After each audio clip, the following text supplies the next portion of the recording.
a closed session, and the general session will resume at 7 p.m. So if you're here for something there, just so you're not completely surprised. I'll ask our city attorney to read us into closed session and read the titles onto the record. Yes, Mayor, the council's meeting in closed session on 3 items tonight. The first 2 concern public employee appointments, which are authorized pursuant to Government Code Section 54957B for the ratification of the city manager's appointment to the position of library director. And the second is the position of chief of police. And the third item that will be discussed in closed session is authorized pursuant to Government Code Section 54956.9D4 due to the city's consideration of whether to initiate litigation in one case. Thank you, Mr. Aylshire. I'll open public comment period and invite members of the audience to address this legislative body. You are limited to speaking for 3 minutes, speaking once, only on the 3 items in the closed session agenda. Is there anyone wishing to speak? Okay, seeing none, I will close the public comment period and recess us into closed session at 6:02.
It's my pleasure.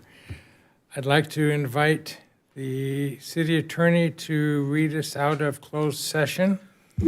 Yes. And we'll reconvene at 7:02. So, Mr. Attorney, please. Mayor, the council met in closed session on 3 items tonight. The first two were ratifying the city manager's appointment to the positions of library director and the chief of police. And on the position of library director, they authorized Reno Landa to take the position of library director. And for the appointment of chief of police, they ratified the appointment of Captain Cristabio as the chief of police.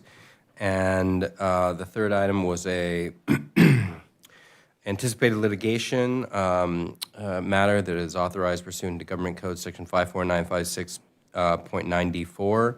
And the City Council unanimously authorized the declaration of a public nuisance and civil nuisance and the initiation of all actions to abate the nuisances created at 415 Conifer Road in the city of Glendora.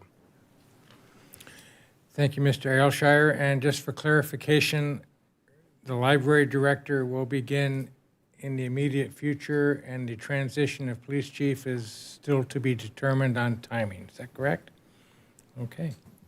Yes, sir. September 14th for Reno will be his first day with the library as he's transitioning to the area from San Diego County. And as we finalize the retirement date for Chief Randazzo, we will finalize the swearing in for Captain Cristabio.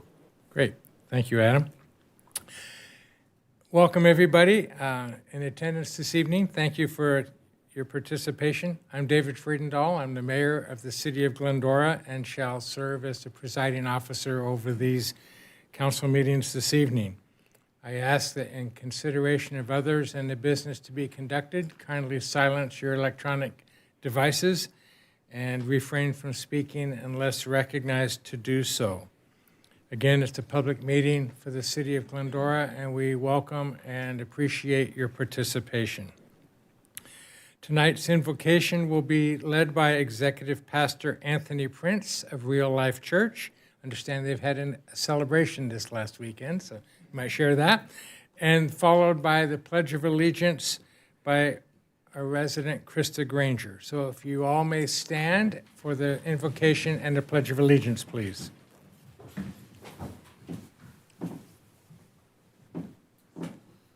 Begin our time in prayer. So God, we come before you to say thanks. We know that good gifts come from you, and so we are thankful for the good gift of living in Glendora. God, we are thankful for the first responders, those who would give up their lives to care for ours. God, we thank you for those who care for the parks and the streets and the things that make our city good. And God, we thank you for these council members. We pray that you would give them wisdom and confidence, that you would give them grace and discernment as they lead our city. And God, we ask that those in this room tonight and our neighbors would be called to do the things that you consider to be good, that we would love mercy, that we would act justly, and that we would walk in humility. And God, we pray these things in the mighty name of Jesus. Amen. Amen. Thank you. Krista?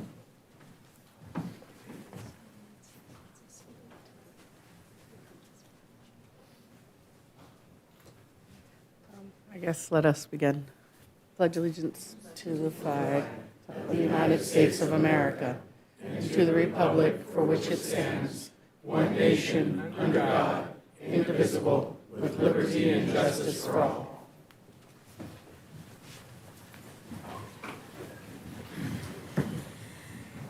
Thank you, Pastor Prince and Krista, very much. If I understand, the Real Life Church is celebrating their 10th anniversary this past weekend and had a grand celebration. It was a sauna party, right? In a warm day. Yeah, we forgot to turn on the AC. Well, congratulations to your congregation and for the community partnership. And it's nice to look out in the gallery and see so many community partners. Mr. Cabrera from our fire department is here, and our community partners from West Coast Arborists are with us, so always a welcome sight. And the business leaders are here as well, so we're pleased and lucky. So thank you very much. In consideration of the items on the agenda, does anyone have any changes or reordering considerations that we might consider? Mr. Mayor, I'd like to entertain the thought of moving item number 20, the first last mile, up to a higher point, although everything prior to that is very important and riveting, and it will change your entire life. But also, I know that there are some here that are especially tied into, that, and I would like to see if there's any kind of support to accommodate them.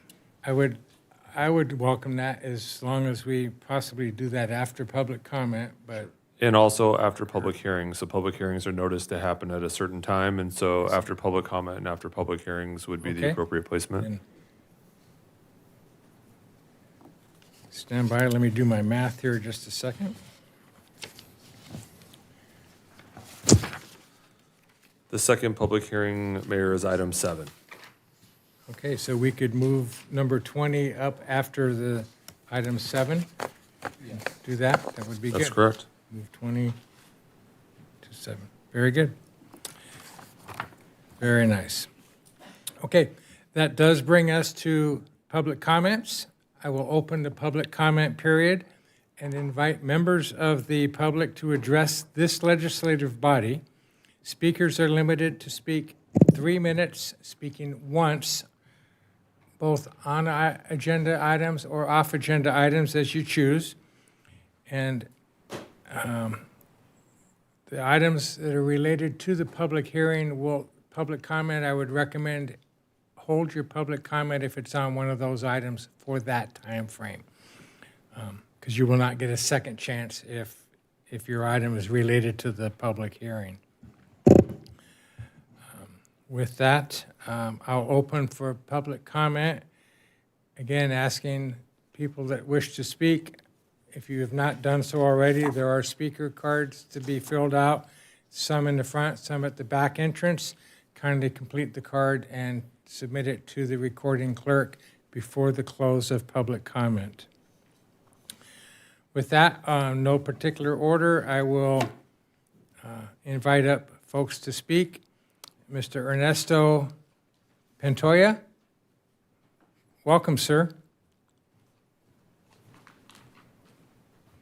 Good evening, Honorable Mayor, Honorable Council. My name is Ernesto Pantoja. I'm here on behalf of Sergio Rascon, Business Manager for Laborers, Local 300, a construction union headquartered in Los Angeles that covers this area. Here to speak on behalf of the proposed contract for WCA. WCA is one of our contractors, one of our best partners.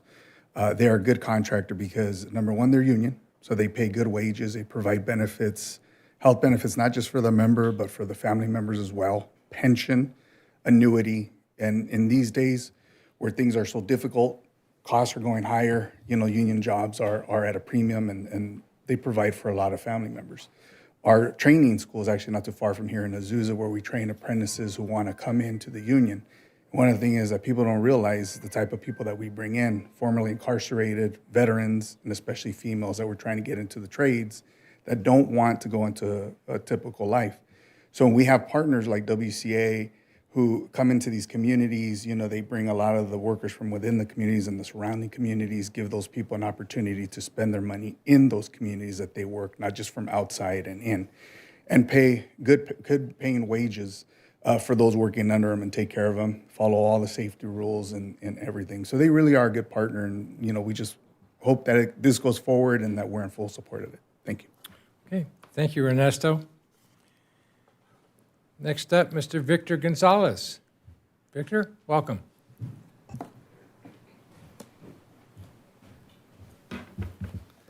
Thank you, Honorable Mayor and members of the City Council. My name is Victor Gonzalez, Vice President with West Coast Arborists, and I come before you this evening to express my sincere gratitude on behalf of the company for the many years of service that we've been providing to the City of Glendora in the care of the city's urban forest.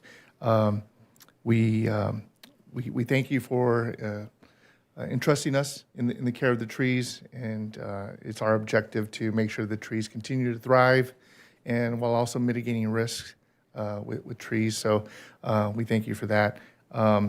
The proposal that's presented to you this evening, we strongly believe it's a good, beneficial proposal that will continue the successful program in the care of the urban forest, while also being affordable and economical, and especially during these times.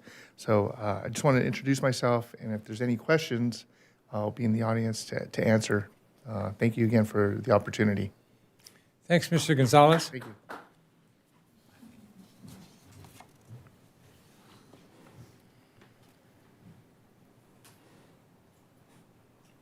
Okay, I'm going to try to not mess this up. Mr. William Yelvingston? How'd I do?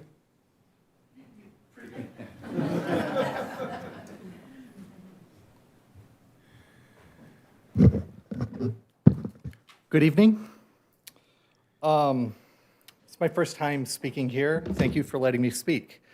When I look on the dais and in the audience, I see a diverse crowd. One thing that I think unites us all is that we'd like to make money. I haven't met a person who doesn't like to make money. So with that, I would like to talk about our bike score in this city. Currently, my bike score at my residence is 5.3. Redfin estimates that if I were to bring it up to 8.0, that would net me about 5% to 15% in property value. On top of that, bike score is relatively simple. It's calculated based on factors that contribute to the bikeability of a city.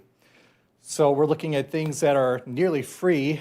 Speed limits are one. Lowering speed limits to 25 miles per hour just instantly helps you with your bike score. Dedicated bike lanes calculated by number of miles and the size of the lanes. Again, I know that's not free, but it instantly helps you with your bike score. These are small changes that we can make in our city that make everybody money. And I haven't met a liberal or a conservative who doesn't like to make money. So another thing that the presence of a bikeable city does for us is it allows us to create bikeable events. A single bike event with 2,000 participants at about $50 nets the city not only money, in added business revenue up and down the village, but it runs about $75,000 to $200,000 in revenue, and that alone could potentially cover much of what it would cost to repaint the roads for bike lanes. So my comments here are brief. I think, leaving about a minute on the clock, but I'm here merely to speak in favor of contemplating a different way to imagine our infrastructure so that we can support bikes and therefore make everybody some money. Thank you. That is all. Thank you, William. I invite you to stick around because one of our items on the agenda addresses some of those very items, so you might like that.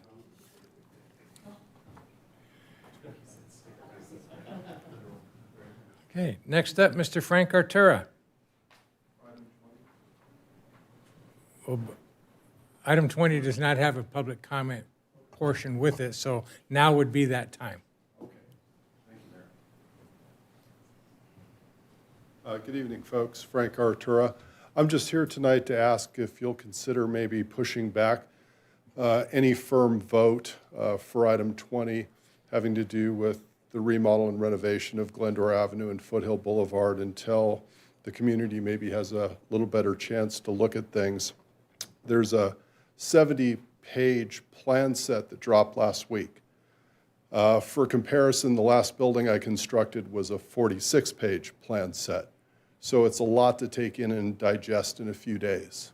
So if you guys would consider holding a workshop so the community can look at that a little more carefully, or just give us a little bit more time to study it, that would be appreciated.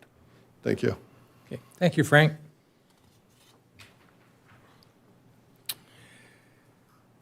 Next up, I just have a first name, so Ann, you're welcome. Hello, Ann.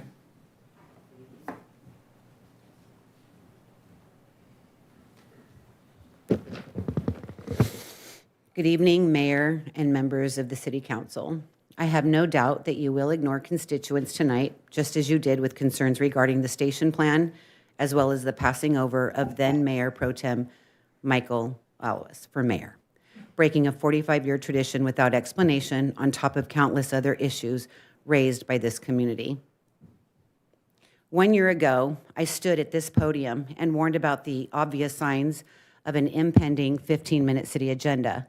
Councilwoman Karen Davis and Community Development Director Jeff Kugel openly praised the benefits of 15-minute cities, with statements going so far as to declare that automobiles are dangerous. For years, residents were told this was just a conspiracy theory. Yet here we are, seriously considering moving vital traffic lanes in favor of bike and pedestrian routes. Glendora does not need or want freedom-stripping progressive agendas in our once quaint, charming town, nor do we want our tax dollars, whether state or local, funding initiatives that only make daily life harder for residents. Wasteful spending without accountability has gone on for far too long, attempting to manipulate voters into approving hundreds of millions of dollars in bonds for city and school facilities without documented proof of need, all while simultaneously burning millions on beautification projects, is shameful. The people of Glendora deserve safer streets, not fewer streets. Thank you. Thank you, Ann. Ryan Heights. Hello, Ryan. Good evening, thanks for having me. This is my first city council meeting. But I recently moved my family to Glendora from Los Angeles, where, as we all know, has a very big homeless problem. As we've moved here since March, that homeless problem in Glendora has only increased month over month. My family lives right off of Glendora Ave. We're constantly seeing people that, are not properly dressed, not fully dressed. I saw somebody that was clearly on drugs walk right through traffic, ignoring any safety whatsoever, on the verge of getting hit by cars. My children play at Finkbeiner Park, and every single time we've been there over the last 3 months, we have seen several homeless people, and most notably, multiple people washing themselves in water fountains that are meant for children. And I just want to make sure that we're keeping our streets safe, and we're actually enforcing the law and ensuring that this doesn't continue. Thank you. Thank you, Ryan.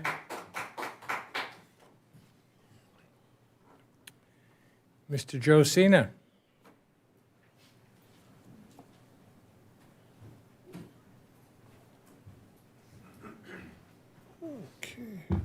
Good evening, Mr. Mayor, Council, City staff. My name is Joe. I'm the President and CEO of the Glendora Chamber of Commerce, and I thank you for allowing me to speak. First off, a couple weeks ago, we had our 38th annual Flashback Classic Car Show right across the street here, and we want to thank the city, all the staff, PD that made that possible, because without your partnership, we couldn't bring that huge event to the community, because we closed streets and all that kind of stuff. But a lot of people came, and people had fun, and I don't think we had any serious issues or anything, so it was good. So I thank you, and we look forward to continuing that. The chamber calendar is filling up, just like the community calendar is, but I want to go over a couple things. It is election season, as everyone knows. The Chamber's Legislative Action Committee is hosting a couple of forums. So everybody's going to live at the Bidwell Forum 1 week in September. Starting on the 14th at 6 p.m., we'll have the City Council Forum. And then on the 16th, the day after your third city meeting, we'll have the school board forum. They'll all be at the forum, and they start at 6. We're also working on the school bond meeting, kind of informational. It hasn't quite been penciled out yet, but we're looking to have that on the 23rd of September at the high school, probably at 7:30 or so. We'll get that final information out and put it on the calendars and stuff.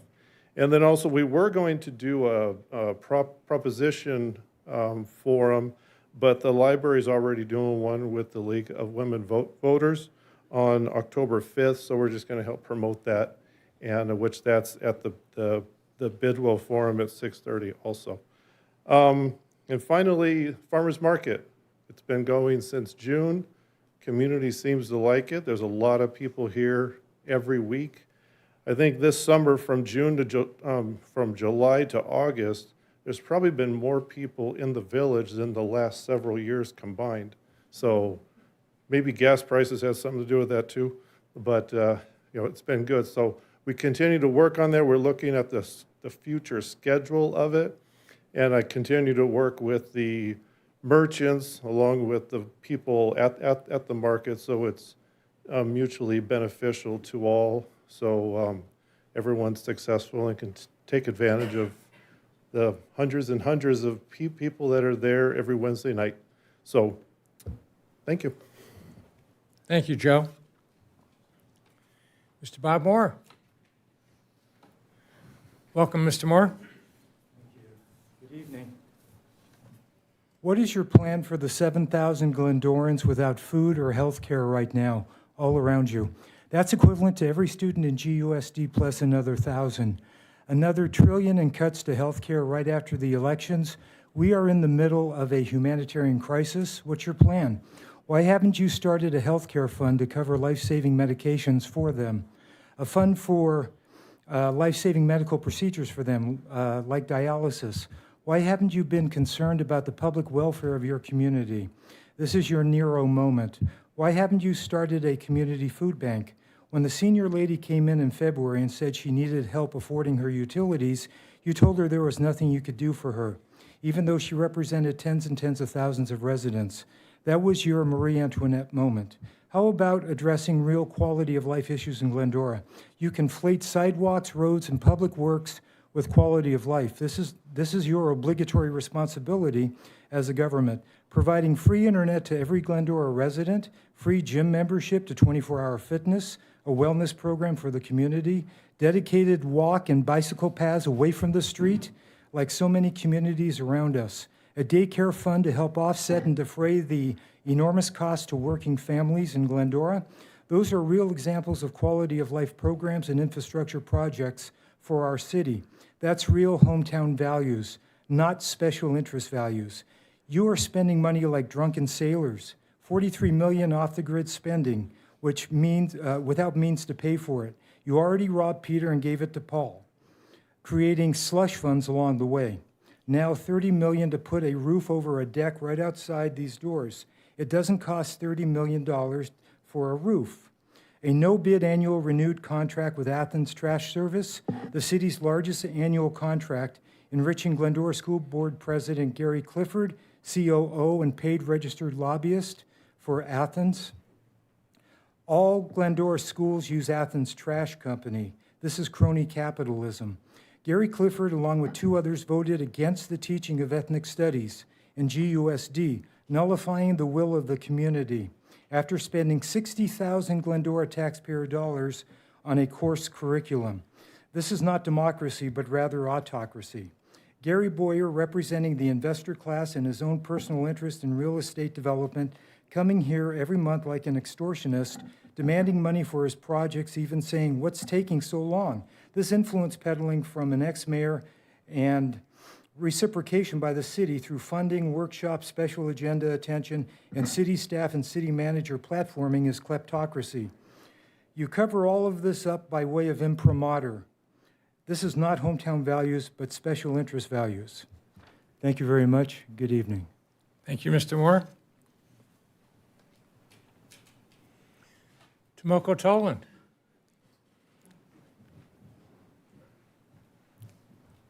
A great act to follow. Welcome.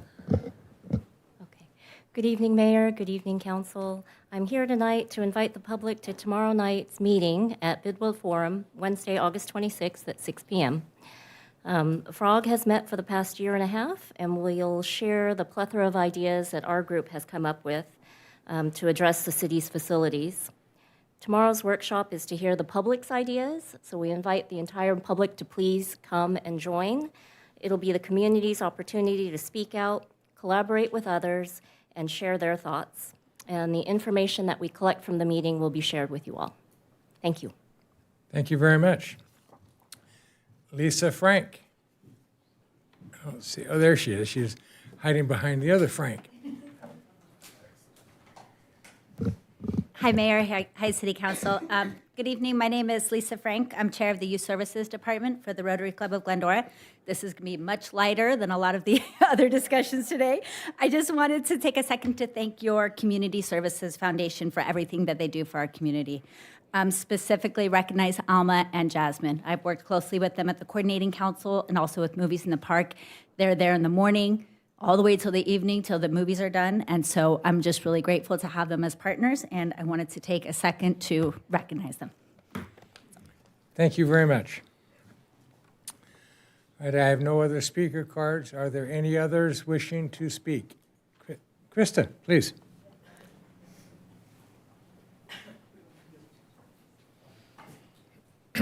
Welcome. Hello. Well, hi, I'm Krista. I'm a Glendora homeowner, and I just wanted to comment on 3 things tonight. First, I wanted to give my support to the city for looking into signs throughout Glendora. Just seems like we have a lot of them, and I appreciate the city taking a closer look at them. And if there's any way to deal with the ones that are in public right away and push them on people's private property, all for that, and leave the public property alone. Second, I just wanted to express my support with the plans for the first last mile project, item 20. I hope you guys approve the plans, and I looked at them, and I think they look great, and I think, reducing to 1 lane where proposed is going to be a lot safer for pedestrians and cyclists, and even a lot of our golf cart drivers in the area and their passengers.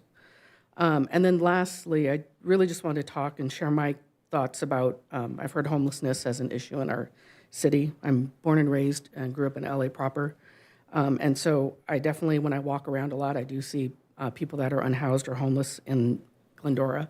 So it's not like I haven't seen them, but I don't feel like it's the issue that I think some people experience. And I don't know if that's my perspective growing up in LA or not. But I haven't personally had any other issues with the homeless except for recently. You may remember, but 8-9 months ago, I came with my parents. They had a neighbor who was actually a GHS resident, was not living in the house. The family didn't feel comfortable with him there. He was kind of harassing the neighbors. My parents shared a yard with them. He was, I think, had some drug issues, and there was some stuff going on. But I will say the community got together, showed up here to City Council, spoke to you all. We got connected with the police chief, came out and met with the neighbors. And while it took a little longer than people wanted, I felt like the city was very responsive with the concerns in that neighborhood.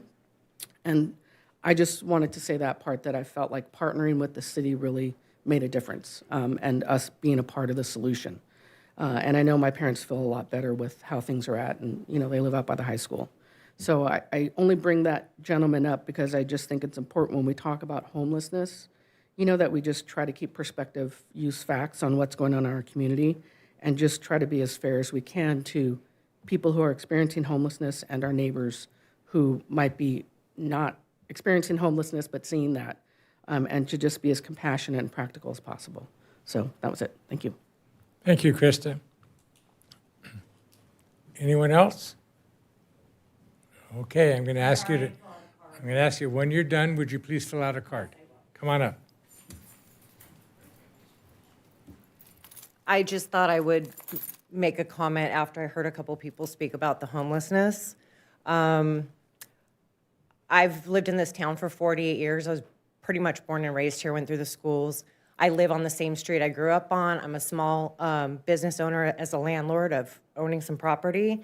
And I'm also a retired police officer for the city of Los Angeles with almost 24 years of patrol experience. I live basically on Vista Bonita here, where the train comes off, and there is a huge influx of homeless transient people coming off the train. I think some people in other parts of the city don't notice it as much, but because I'm literally right there, I don't know if this gentleman on Glendora Avenue that spoke earlier, if he lives closer on that spot. It's in front of Albertsons. It's insane the amount of people I'm seeing that are They're mostly on drugs. And I think if we don't get a handle on this now, it's going to get really bad. I mean, I grew up in this town. I used to jog at night when I come home from work. I don't do that anymore. So I think it is a problem, and I think it does need to be addressed.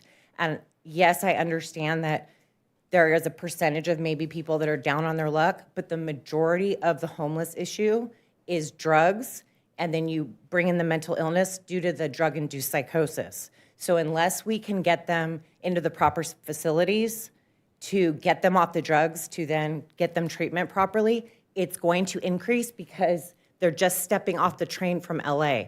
And these are not homegrown transient people. I understand that the one lady that spoke said it was a son, and that does happen. But the majority of these people we are seeing, they're not from here. So I just wanted to piggyback on that. So thank you very much. Yeah. And Thank you. oh.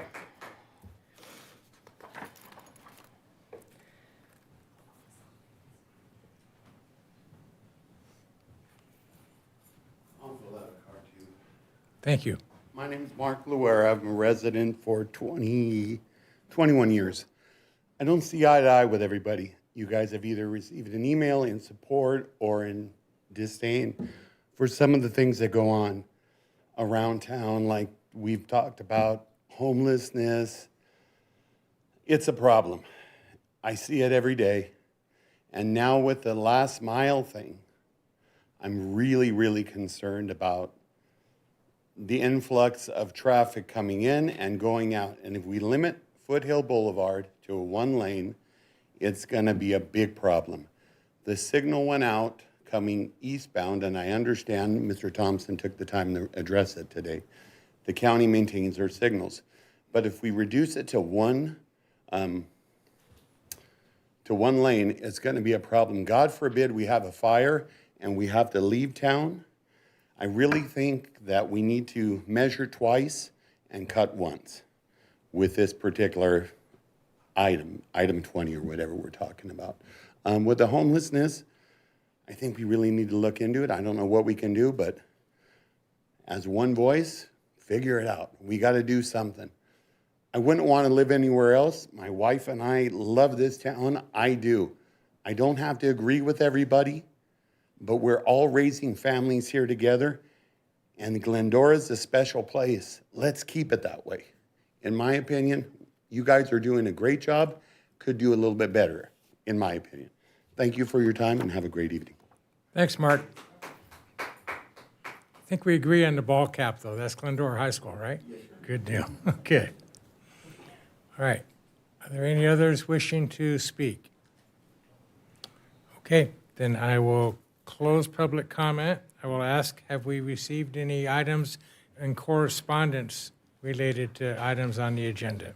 Yes, for public comment, there was an item that was received. It was incorporated into the agenda packet, distributed to the legislative body, and made available to the public. Okay, thank you very much. We do have that as part of our packet, and the letter is here. So thank you for the contributor, and thank you, Roxanne. All right, I will close public comment and bring it back to the members for statements. Let's start with Shauna.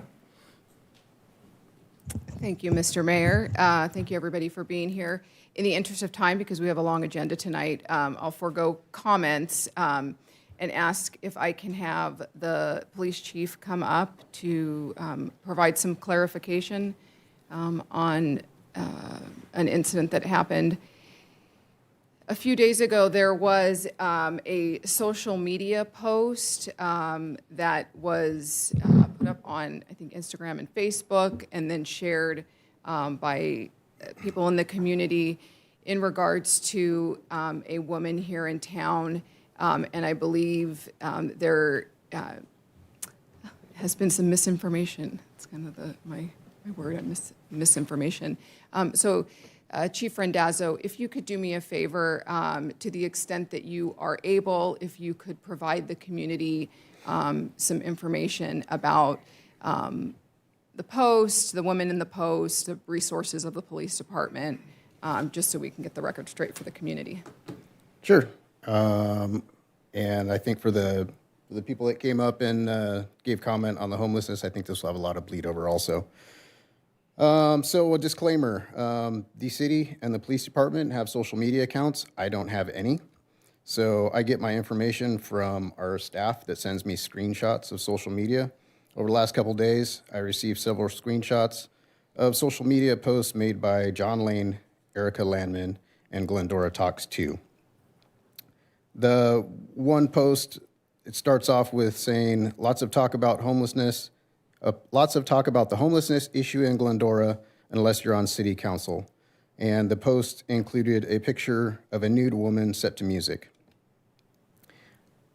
There was a lot of criticism of the police department in the city, so I wanted to look into it to make sure we're providing good service to our community. So I reviewed some of the police reports and watched some of the body-worn camera. Mr. Lane was on scene, and I'd like to say Mr. Lane was a great Good Samaritan. He saw this lady, he helped our officers, he helped this woman.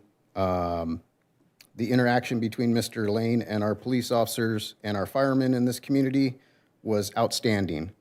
He complimented and said he appreciated our officers, and when he left, he asked if there was anything else he could do, and our officers complimented him and said how much they appreciated he had helped as a Good Samaritan. I'd also like to talk about what I did not agree with and what I think were exaggerations and false statements. This woman is not homeless. She was in crisis, and Mr. Lane knows that she is not homeless, and Mr. Lane knows that she is married and lives in our community.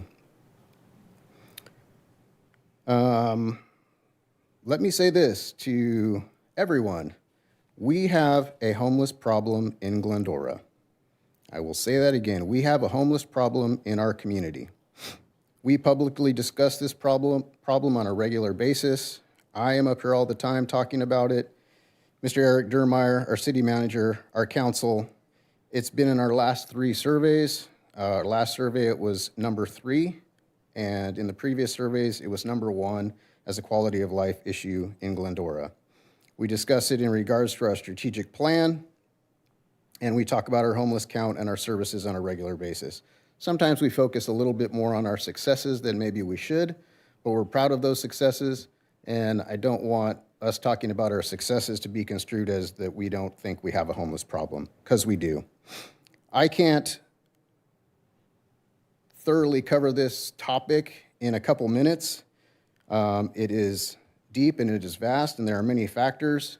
I urge you to listen to the podcast, which the city posted about 3 months ago. I think it was in May. Thank you to Greg Morton and Moises Lopez and Eric Dermeyer for being on the podcast and our staff behind the scenes that made it possible.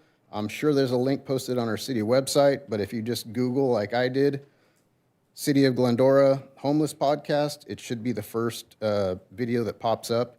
It's about an hour. I think it's 56 minutes actually.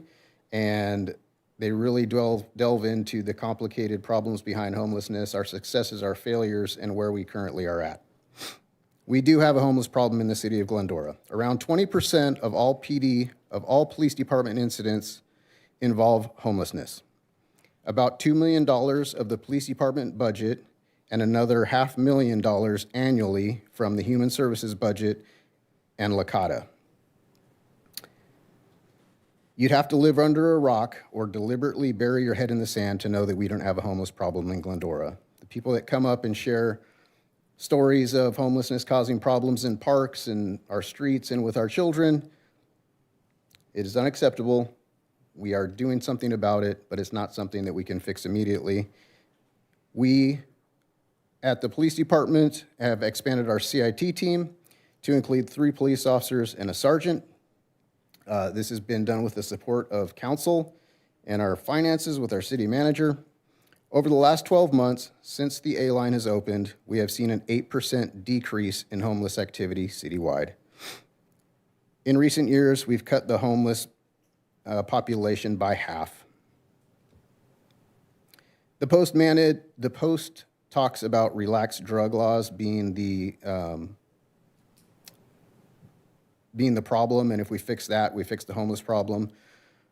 Drugs, illegal drugs do contribute to the homeless problem, but it's not something that is, there's no panacea for fixing our homeless issues. It's complex.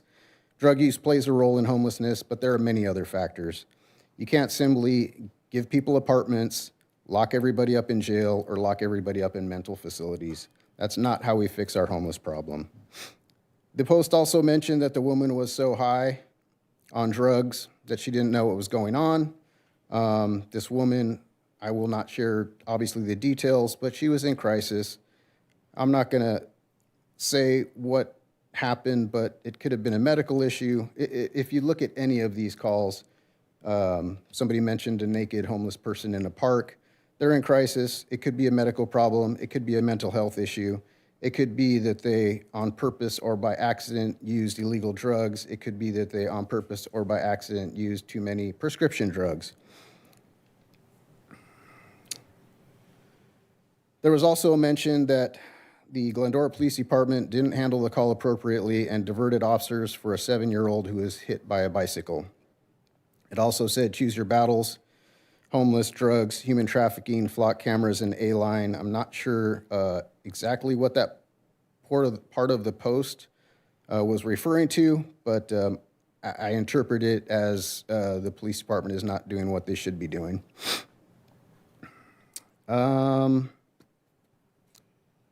We prioritize responses, our police responses, on a daily basis.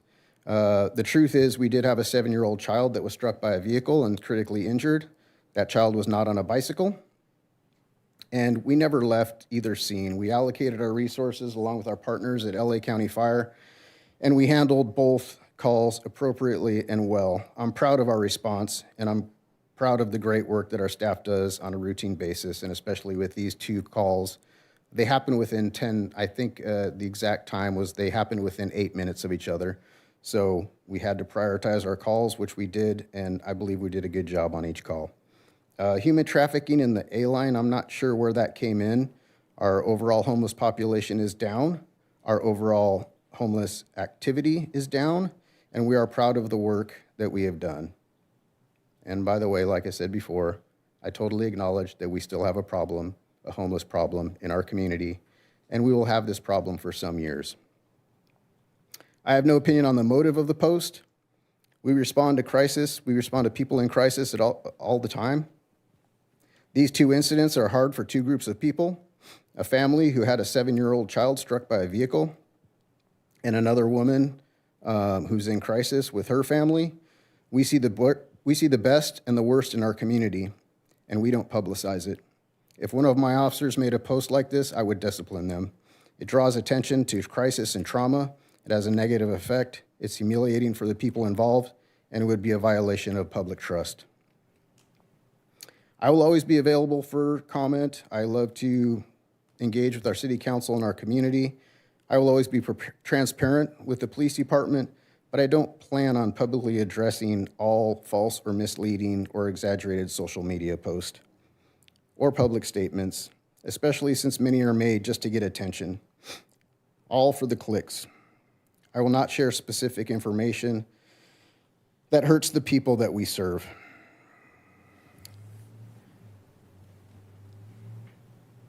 You have any other questions? No. Thank you. I appreciate the clarification and just want to take a minute to reiterate, nobody up on this dais has claimed that Glendora does not have a problem with homelessness. We don't live in a bubble. We don't live on an island. We are a city within a county that has a homelessness problem, within a state that has a homelessness problem.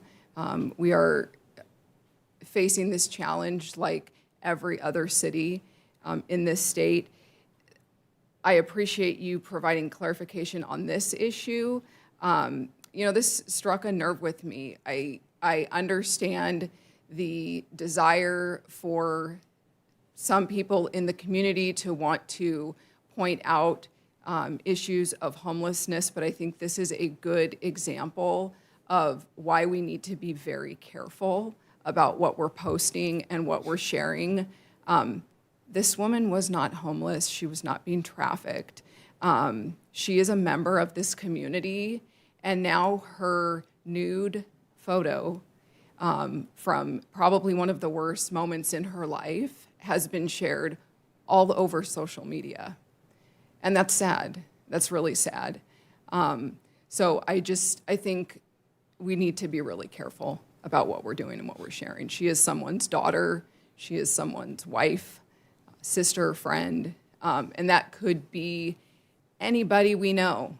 You know, crisis happens to people who are not intending it. It happens to people who use drugs, to people who don't use drugs. You never know. So anyways, I won't go on and on, but would just ask that people have a little bit of compassion. Thanks. Okay, thank you. Thank you, Chief. You're welcome. Mr. Alaros. Challenging to follow that. I want to congratulate both Joe Cena and Matt Bartlett on a job well done at the flashback. They had very limited support and volunteer support. It gets less and less every year, and it was a success. They changed the time to 4 to 9. It was very well attended, and a lot of people had a lot of fun. There were no issues. I was there from 12 to 10 and helping out at the end. It was very, very well done. I was surprised that I'm very appreciative that Joe got to go home on Saturday and not Sunday, because that's usually the case. So Joe, you did a great job along with Matt. It was just quite a bit of work. The farmers market has been very well attended. There's been some little hiccups here and there, and they're working diligently to try to address all of them. But it is definitely well attended, and I think that the population that's going through there is definitely more than, just in one night than we see in over maybe 6 months or so. It's very, very well attended, just absolutely amazing. Yesterday, Tiffany Chu and myself and Community Development were invited to go to Caltech as an invite from the economic partnership, to meet with a group of folks from Taipei, from the Computer Association. Foxconn was one of them. We were trying to see if we can possibly bring some business back here to the city, hopefully maybe either rent and or buy some of our vacant buildings that we have for corporate headquarters and things of that nature.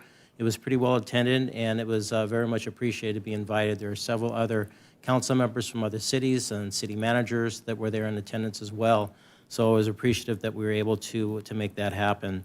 I have been visiting many different folks within the city, and I realized that their homes, that a lot of the curb addresses are either missing or they're unlegible. I don't know, Adam, do we have a program at all that can address that from an emergency standpoint? Just costs $5,000 per address. Now, got to pay Sign for me up. infrastructure somehow, right? Great question. I don't know all the details off the top of my head, but by the end of the meeting, we're happy to present that information and help people out. That would be good, because a lot of folks don't even have addresses on their homes, let alone on the curb, and I don't Absolutely know how understand. our emergency staff are able to find them. Yeah, don't have the clarity off the top of my head, but by the time the meeting's over, I'll make sure in closing comments we make that announcement. Wonderful, thank you. Thank you. That's all I have, Mayor. Thank you, sir. Mr. Thompson. Well, I want to just affirm what Michael said. The flashback was an absolute smashing hit. Joe, Matt, others, thank you for doing that. It was packed out, but the flow was really great, so thank you for that. And the farmers market is just a fun night, and if you haven't been there, please go. I would also encourage you to stroll up and down the street. There's a couple of new spots that you can eat. I'm not going to say who, because you need to find them out, but they're very good. I've eaten at both of them. I never miss a new place to eat. And so I would encourage you to, go and enjoy. Lastly, I would just want to say thank you to those people that spoke for the first time. This is what our city's about. We're here to listen. We're here to hopefully solve the issues that you have talked about. But I want to just affirm you that we welcome you, and we affirm the fact that you were here to engage. And I hope it was a good experience. And I hope that you and others who either want to express a issue or just to say thank you to whoever has helped you, that you would want to be here because we're a family and we're in this thing here. And so thank you just for taking time to be here. Thank you. Thank you, Mendel. Ms. Davis. Thank you, Mr. Mayor. Yes, thank you to all of the community partners that have had so many fabulous events over the last couple of months. It has been wonderful to partake in those.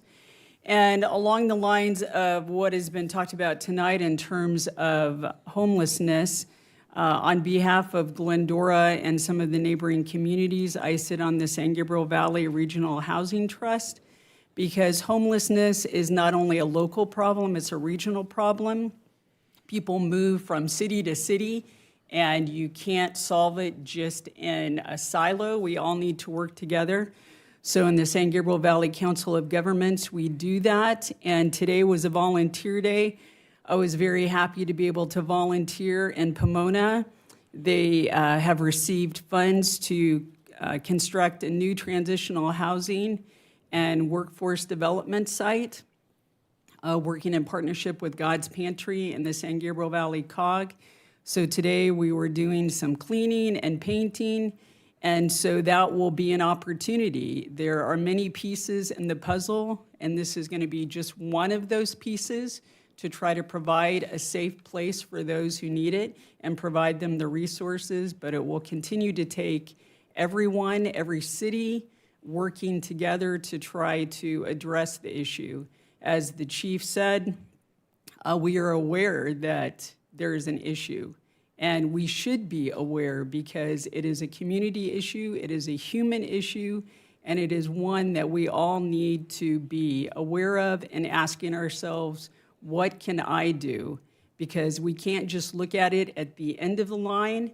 When we see folks who are unhoused, we also need to ask ourselves, what is happening upstream that has led folks to be in the circumstances they are. So I'm very proud of the city of Glendora and our regional partners that continue to look at what can we do as a region to address the needs that are there, and that we will hopefully continue to do that very thing. Thank you. Thank you, Karen. And lastly, this is our first meeting back from a lengthy break for part of the summer, so hence a very busy schedule. And during that time off, staff has been very productive, hence it's reflected in the agenda tonight, so lots of work. Thank you to them for taking time off and a little bit, hopefully they got some recreation, but they did a lot of work while we were hopefully leaving them alone, so that's good. A couple of fun things coming up to follow the trend of fun that we've had for many weeks. This Friday night at Finkbeiner Park, Kid Palooza. It'll be cool and collected, so it'll be fun. Bring your kids out and watch them melt a little bit. But it's a great event. Wristbands and things are available at the Teen Center and at the Rec Department. If you can get them in advance, save a couple of dollars, but a lot of fun at the park. Another good item coming up, we've had in a long time, one of these generational projects, Glendora's Urban Trail Project, enhancing adjacent flood control surfaces and creating walkable paths, bikeable paths. They will be the best roadways in town, I think. Nice walking areas, but a groundbreaking ceremony on Tuesday, September 8th at Gladstone Park at 10:30 in the morning is a groundbreaking ceremony for the work that's actually already begun along the San Dimas Wash Urban Trail Project that's going from Sunflower to Arrow Highway along the flood control channel. So come out and check it out, and we can all watch together as it grows and becomes a great additional path through town. I do want to remind us that as a city, we welcome and have many opportunities from church groups, service club groups. We do have lots of food pantry sources and help sources, healthcare opportunities. We're not a health department, so we don't provide that. But through our senior citizens and our human relations groups, we have lots of opportunities for the residents to raise their hand and say, how can I get some assistance? So I encourage you to please look those services up. Staff is more than willing and wanting to be of assistance to you. So please take advantage of those. With that, I'll bring it back to Mr. Raymond. Good evening, Mayor and City Council. Just a couple updates for me. Appreciate Greg. The chief mentioned in answering the council member's question about the podcast, talks about homelessness in Glendora, cityofglendora.gov/KGLN. You can also find it on our YouTube channel or wherever one finds their podcast, Apple, etc. A couple quick things for those of you who came out tonight to talk about homelessness. I really appreciate you coming out. You can also make phone calls, 626-852-5200. Again, that's 852-5200. That's our homeless hotline. Staff will answer and come address any issues should you see a recent encampment that's been set up or a homeless individual in general. Additional homelessness at cityofglendora.gov. That's homelessness at cityofglendora.gov. Goes to several of us that will address issues. If you see something late at night, obviously if it's an emergency, call 911. So in less time than it took to have you come down this evening, one of the things that we do ask is that you report any issue you see. It is our way to come out in both service for both services and enforcement matters. So it's quicker to call than sometimes to post, but understandingly, the more we know, the more we can address. So appreciate any help you can on that front. Couple other items, as this council knows, it took a couple actions for a first reading and a second reading of an ordinance that talks about e-bikes, bikes, skateboards, and roller skates, and all other manners of rolling devices. Staff is currently in the process of putting up all the required signage for enforcement. Public Works and Police Department staff have been in communication with the school districts. At the next city council meeting, we hope to have far more information about the rollout, the enforcement opportunities, how that's going to work. So if you see new signs around town that talk about a new code section relating to rolling and biking, including zones in front of schools and major marketplaces in front of city parks and in the downtown area. So look forward for more information on that. And lastly, a quick plug that will also occur later tonight. As many of you in the audience and the City Council obviously knows, we've been undertaking a 3-workshop series on infrastructure, including the library, corporate yard, city streets, and city facilities, many of which the conversations have been happening for many, many years and decades. Workshop 3, when we talk about funding opportunities and follow up on some council direction from Workshop 1 and 2, will be September 15th. 6 p.m. at the Bidwell Forum. So Workshop 3, September 15th, 6 p.m. With that, thank you very much. Thank you. And don't worry about the signage. We'll never have more signs than Washington, D.C., I guarantee you. Danny? Nothing from me tonight. Thanks, Mayor. Okay, thank you very much. Well, that brings us to some fun things, some special items, and item number 3 will be a presentation by Fire Safe Foothills regarding wildfire preparedness and community resilience resources. And we thank the group for participating. So we're gonna, I don't know, oh, yeah, here you go. Project Coordinator Carla Martinez, and I think you brought a friend, Gabriela Villegas? Yeah. Okay. I had a chance to meet these young ladies at a committee meeting for the Rivers and Mountains Conservancy, who helped support this project, and it's a wonderful community project. So welcome to Glendora, and please tell us all about it. Thank you so much for having us today. So yeah, we are the Fire Safe Foothills. So a little bit about why we're here today, and a brief overview of our presentation. So we'll be introducing a little bit about our organization and team, reviewing a few trends and challenges that we've identified in the wildfire resilience space, sharing our program offerings, as well as sharing some identified community and government needs. A little bit about CORE. So we are a global humanitarian organization that brings immediate aid and long-term recovery solutions to underserved communities globally and nationally.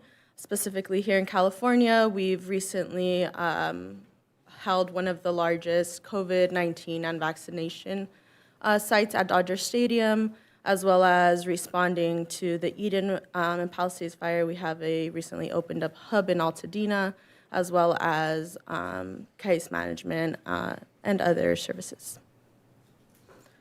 So our program specifically is funded, like the mayor said, by the Rivers and Mountains Conservancy. Our grant is $2.3 million, and our grant period is from September 2025 to August of 2027. So we have about a year left in our program. Our focus is community and environmental equity, and our sub-awardee is Day One. So the purpose of our program really is to support building safer and more fire-resilient neighborhoods through sharing equitable knowledge and resources around wildfire preparedness, as well as increasing community engagement and coordination to proactively mitigate wildfire risk in RMC's territory, which this map kind of shows spans from all around the Angeles National Forest, up in the AV, and down here in the SGV. A little bit about our funder, RMC. So they were founded in 1999. Their area covers the eastern Los Angeles County and western Orange counties, and a lot of their mission is to preserve open space and also make it accessible for community members to be able to enjoy these spaces, as well as conservation of these spaces. Our partner, Gabriela here, is joining me today from Day One. They're a nonprofit local to the SGV, founded in 1997. A lot of their work focuses on building vibrant, healthy cities, making sure that residents have access to resources, and a lot of youth programming. This is our team. Gabriela and I are here to represent. So a little bit about what wildfire danger looks like for this community specifically and LA County in general. So according to FEMA's National Risk Index, LA County is in the 99th percentile for disaster potential in the United States. And with that, 25 disaster declarations were declared in LA County between 2013 and 2025, 3 of these which were major. And so to the left, we have just overall the red area showing us what the risk is for residents. And then to the right is Glendora, and we can kind of see what the fire risk looks like to the left in the SGV. So a little bit about our identified community and government patterns just when addressing wildfire. So we've noticed that there can be limited capacity to address wildfire risk with all of the other things that are going on in our day-to-day lives. There is a continuous cycle of disasters and the compounding effects that we're seeing. Sometimes there are isolated civic ecosystems, for example, in the Antelope Valleys and Angeles National Forest, sometimes also in communities that are,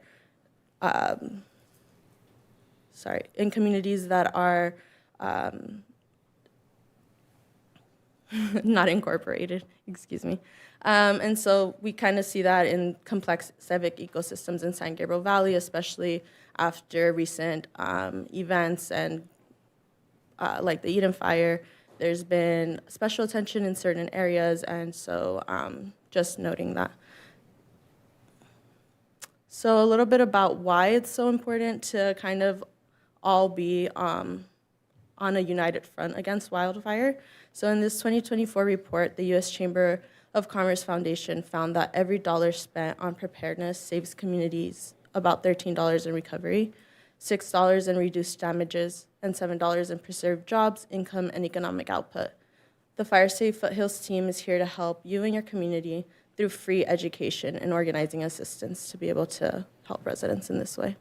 So some of our program offerings consist of event tabling, community organizing, and service events, educational workshops, and I'll hand it over to Gabriela to share more about that. Hi, everyone. As Carla mentioned, I'm Gabriela Villegas. I work on behalf of Day One, which is located in Pasadena, and I'm actually really excited because tomorrow I'll be hosting a workshop with the After Stroke Center regarding wildfire preparedness here in Glendora. So some of our offerings, as I mentioned, are workshops. These are tailored, so I'll be looking at access and functional needs when I present tomorrow. Home hardening, so that really means preparing your home for a potential wildfire. Fire science, fire safe councils, Firewise USA, which are pretty promoted because they can potentially bring down your home insurance, which, as somebody mentioned earlier, we all love to make money, so why not save money as well? Household evacuation planning, so preparedness for the whole family, including pets, and then preparedness and alert systems, so really understanding what you need to sign up for, which we advise LA County's sign up. Again, so we support with Fire Safe Council development, so if anybody's interested, please feel free to reach out regarding that because establishing 501c3 status can be pretty difficult and confusing, so we're here to support. Firewise community curation, as I mentioned, save some money there and also potentially save your home.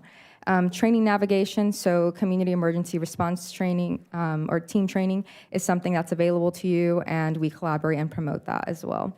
And lastly, identifying community needs, which for some people has been brush clearance. So kind of rallying people together so that they can get that since we cannot directly provide those services to private properties. And then, so here we have some photos of our regional convening. So we're hosting another one online in the beginning of September, I believe September 3rd, correct me if I'm wrong.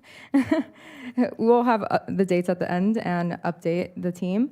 So like I said, we support with organizing folks and also providing workshops for people. Recently, we created an activity where people can kind of assess wildfire risk in their location and how to respond to that. And then kind of form of a bingo, or what they call Mexican bingo, which is loteria, which is a fire safe version of it, where we kind of identify, for example, what is a red flag warning. And it's an educational component and also a fun way to educate people and can be played really anywhere, even at a party. So here are some of our partners: Altadena Fire Safe Council, the City of Lancaster, Poppy Festival, NLA, Emergency Network of Los Angeles, the Glendora Public Library, Inland Empire Fire Safe Alliance, Los Angeles County Public Libraries in general, including Monrovia Public Library as well, the SGV COG, which is the San Gabriel Valley Council of Governments, Sierra Madre CERT, Sierra Madre Fire Safe Council, which we've helped develop and are happy to develop any fire safe councils here as well, and then 301 Organics, which has been a key kind of organization following the Eden Fire in terms of testing soil, because there's been a lot of junk in there, unfortunately. So our current connections in Glendora include the Glendora Public Library. So we played a discovery challenge there, and then also are participating in Disaster Preparedness Month. And then Glendora Historical Society presentation. I held this presentation at the Rubel Castle, which was really neat. We were able to provide some starter go bags for folks to kind of give them a jump start, because it can be very overwhelming to get everything all at once. So we figured, why not give people a jump start and catalyze them to move forward. And as I mentioned, I'll be back here in Glendora tomorrow, which I'm really excited. I love driving from Pasadena to Glendora, looking at the foothills, and we're here to protect them and your homes.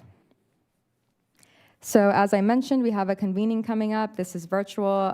This is for folks who are in the space of wildfire and interested in, making their homes resilient and safe, and even just their communities in general, because it's important not just to prioritize your home, but your community as a whole, because what you do to your house is only as good as what your neighbor does, because if their house catches on fire, it could potentially catch yours on fire, for example.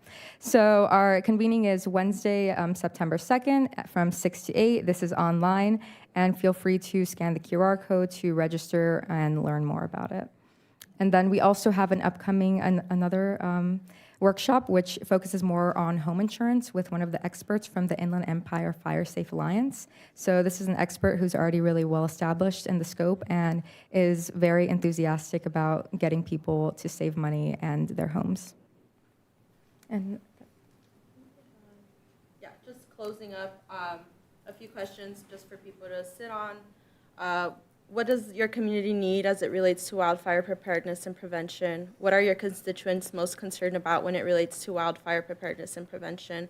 And then our contact info, please feel free to get in contact with us. We'd love to host a workshop with any community group, neighborhood groups, et cetera. Thank you, guys.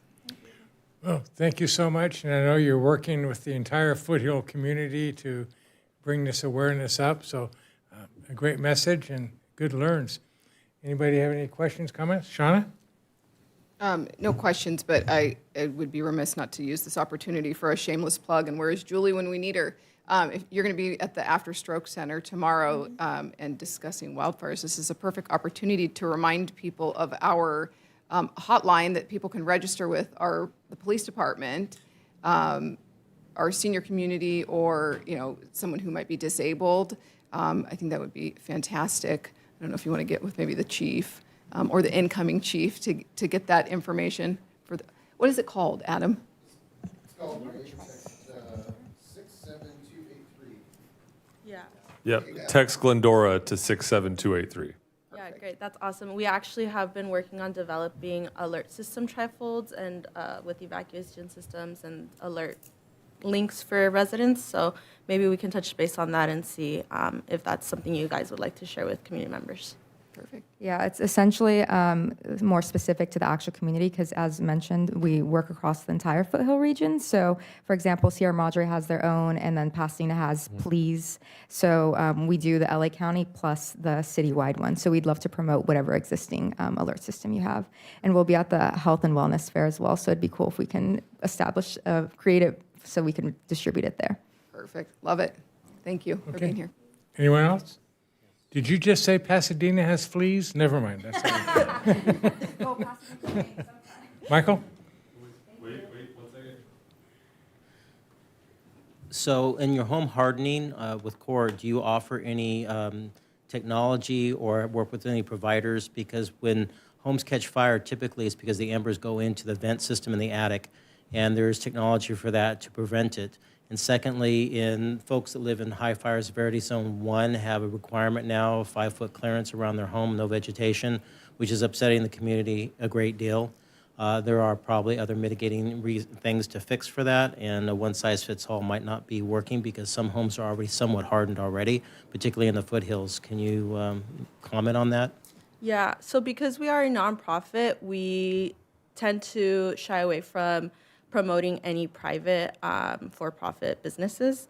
But we have been kind of looking at different technologies that we're learning about that could benefit community members, with the caveat that they are specifically to benefit community members, right? Not to benefit private interests. So we are looking into that more and more. And in regards to Zone 0 and all of that coming down the pipeline, it is definitely a very controversial topic. It's something there's not a greater consensus, and going back to the science of it all, it doesn't always help. So what we really do is try to offer solutions that are affordable, DIY, and safe for people. Because a lot of what's keeping people from sometimes doing that work is the money. And so that's kind of our way of supporting. Because we are a nonprofit, we don't have all the tools to be able to go and harden someone's home necessarily. We can help look for funding. We can help connect people to groups that may be able to support with that. But we can really share information more than anything, let people know how to install mesh onto their attics so that they can protect their homes better, things like that. So do you think you'll end up putting together a resource guide with different technologies that might be available for that? Definitely, we can definitely work on that. Right now, we do have a home hardening guide that goes through priorities and pricing and lists and stuff like that. There are a few solutions that are already out there, but most people are unaware of them. Right. Yeah, so just to build upon that, we have a kind of Yelp version of a home hardening guide where we essentially rank the pricing of DIY home hardening things. and people can kind of pick from there. One of the things that we do promote is having a mesh screen on vents to prevent embers from going inside of your home. So as you mentioned, there's an array of things, no one size fits all, and our priority is educating people on what's available to them, and then from there they can decide what works for them and their gradient on reducing their risk. So maybe they don't want to clear out their home zone zero. That's up to LA County, not to us. For us, we're just promoting what can reduce their risk and encouraging them to, be prepared as well in the case that they do need to evacuate and also educating them on home hardening principles. So we can definitely share those. Can you share that resource with the city so we can distribute it? Yes, we'd love to. Great, thank you. Mendel. Thank you for everything that you said, but I want to give a shout out to the women and men of the LA County Fire. We are so blessed to have you here, just a partnership. You showed what you were worth when we had the Colby Fire, and you saved lives, homes, everything. So thank you, sir, and I hope that you'll let everyone know that we really appreciate you guys. Thanks. And one last thing, folks can go to the SGV COG and find a free home hardening assessment. You will not be penalized. They'll tell you maybe what you can fix, but this is not something where you will be charged. They won't tell LA County about it. It's really just to promote you being safe in your home. So that's SGV COG and also U.S. Green Building Council, California. So they provide free home assessments around your home and give you ideas on how to reduce risk. Great. Get one more. Karen. Yes, hi. Thank you so much for being here, and I'll be reaching out to you to ask you to come and do a presentation at Glendora Coordinating Council. I think it would be very helpful to them to hear your presentation. So thanks. Absolutely. Great. Thank you very much. Keep up the great work. Thank you. Appreciate it. That's great. Now, a very fun item. I'm going to introduce Moises Lopez, Assistant City Manager, to introduce some special guests. Welcome. Good evening, Mayor. Good evening, members of the council. It is my pleasure this evening to introduce two university students who are joining us through an internship and cultural exchange program with our sister city in Mocha, Japan. This is the second year that we've had this program in effect. This program grew out of the long-standing sister city relationship between Glendora and Mocha. It provides just one more avenue in a very meaningful way to strengthen that relationship, build upon previous cultural exchanges, the very successful middle school exchange program that exists in our community, as well as visits to both of our cities that have brought our communities closer together over the many decades of sister cityhood between our two cities. So tonight, I would like to, before I introduce our two interns, I do want to recognize and thank the Glendora Sister City Association for its partnership in this program. The association has worked alongside City to welcome our students and to provide important support throughout their stay. We are equally grateful to the host families who have opened their homes to Hinako and Soyoka. Their hospitality gives students an opportunity to experience daily life here in Glendora and is an important part of making their time here very meaningful as well as memorable. So please join me in thanking both the Dubis family as well as the Tolan family who are here this evening for serving again.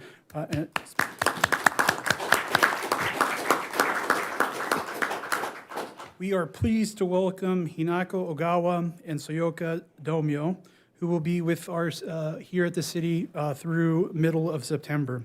During their stay, they're going to learn about our community and the work of local government, while sharing their own culture, perspectives, and experiences with city staff and the Glendora community. They're 6 weeks with us. They will be spending a week with several city departments. One of their weeks here will also be at the school district, so they will be working alongside GUSD staff there and work to promote and kind of strengthen the relationship between high school students here in Glendora and high school students in Mocha. Hinako is a sophomore at Hakua University, where she's majoring in English education. She hopes to become an English teacher in her hometown and inspire her future students through international experiences.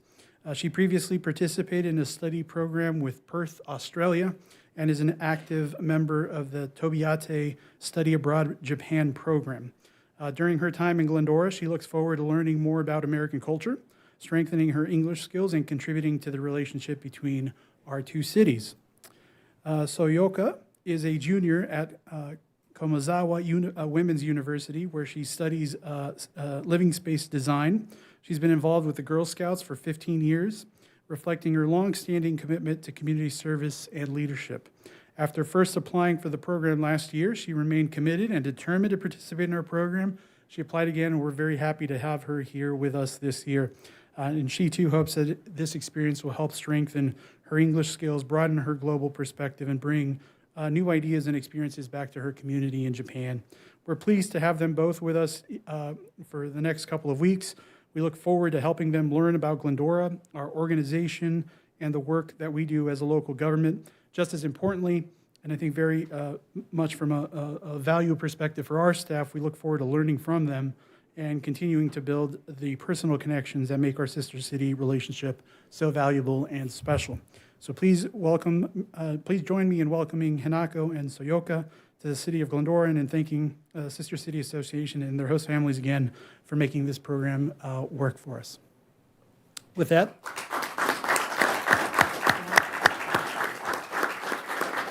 would you like to say a few words?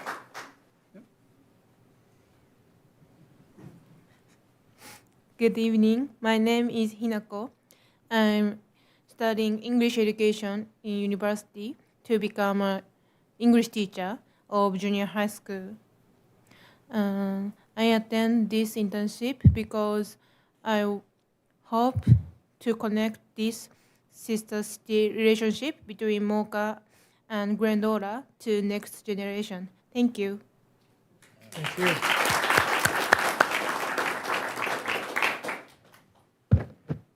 Good evening. I'm Soyoka. I'm studying architecture at university. I joined this program because I visit Sandberg as a junior high school student and wanted to return to Glendora to learn about more this city. Thank you.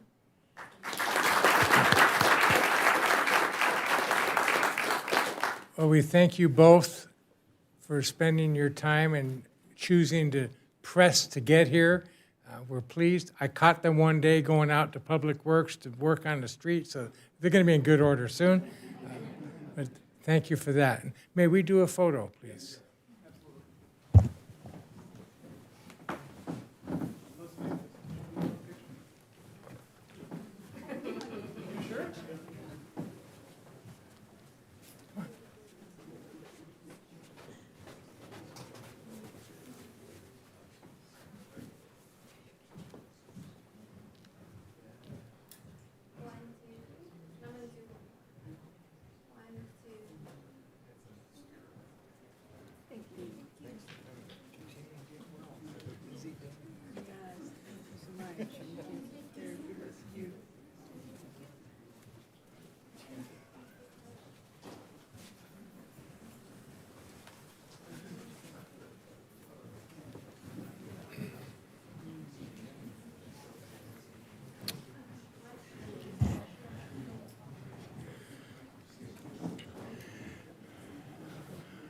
Always fun to have people willing to learn to come choose us to learn from, so thank you.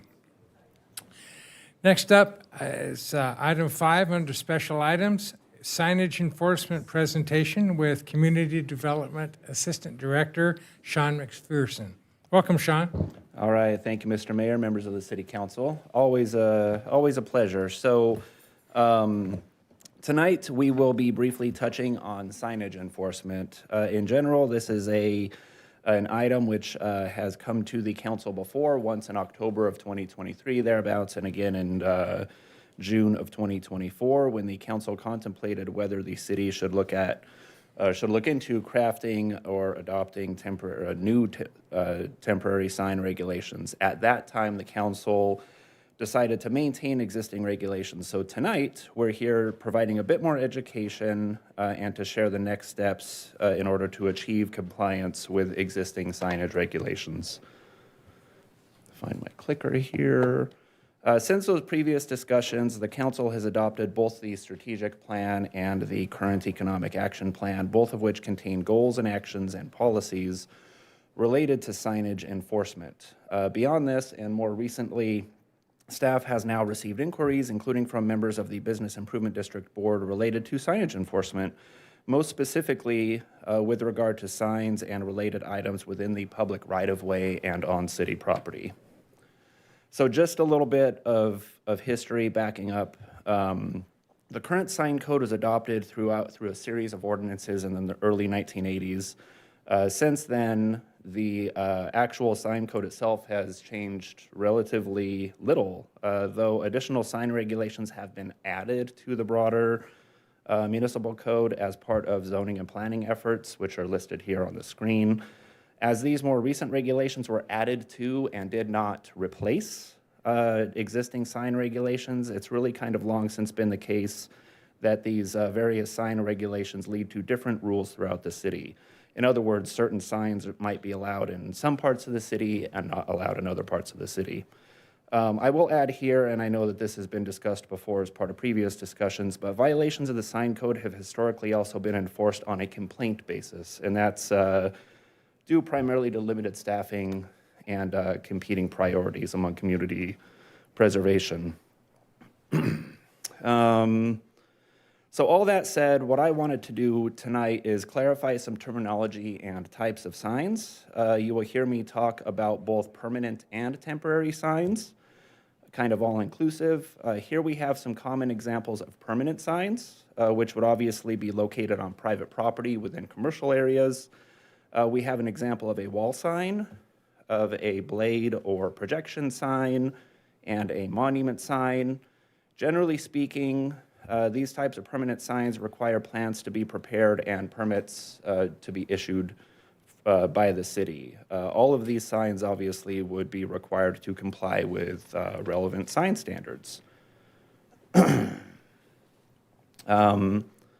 Within commercial areas, you might also have window signs and murals, which are other parts or other types of permanent signs. While these types of signs might not require a permit, in some instances, there may still be some type of review process required by the city. These sign types would also be required to meet any relevant standards. Regarding temporary signs, these commonly include various types of banners, a couple of examples which you see here on the screen, or portable or movable signs. The code actually uses those terms kind of interchangeably at different sections: portable, movable, temporary. These commonly include things like real estate signs, open house signs, event signs, etc. Generally, the city does have a process to permit certain types of banners, subject to a number of different standards, but regarding portable signs, movable signs, the code does provide basic provisions for certain types of these signs, like real estate signs on private property within single-family zones, multifamily zones, and so on. Further, the city has policies regarding political signage, which would also be considered temporary signage.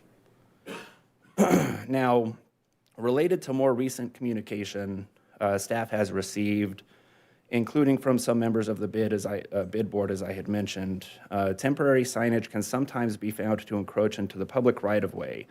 Among various points made tonight, this is probably one of the most important, as these types of signs could represent a threat to public health, safety, or welfare.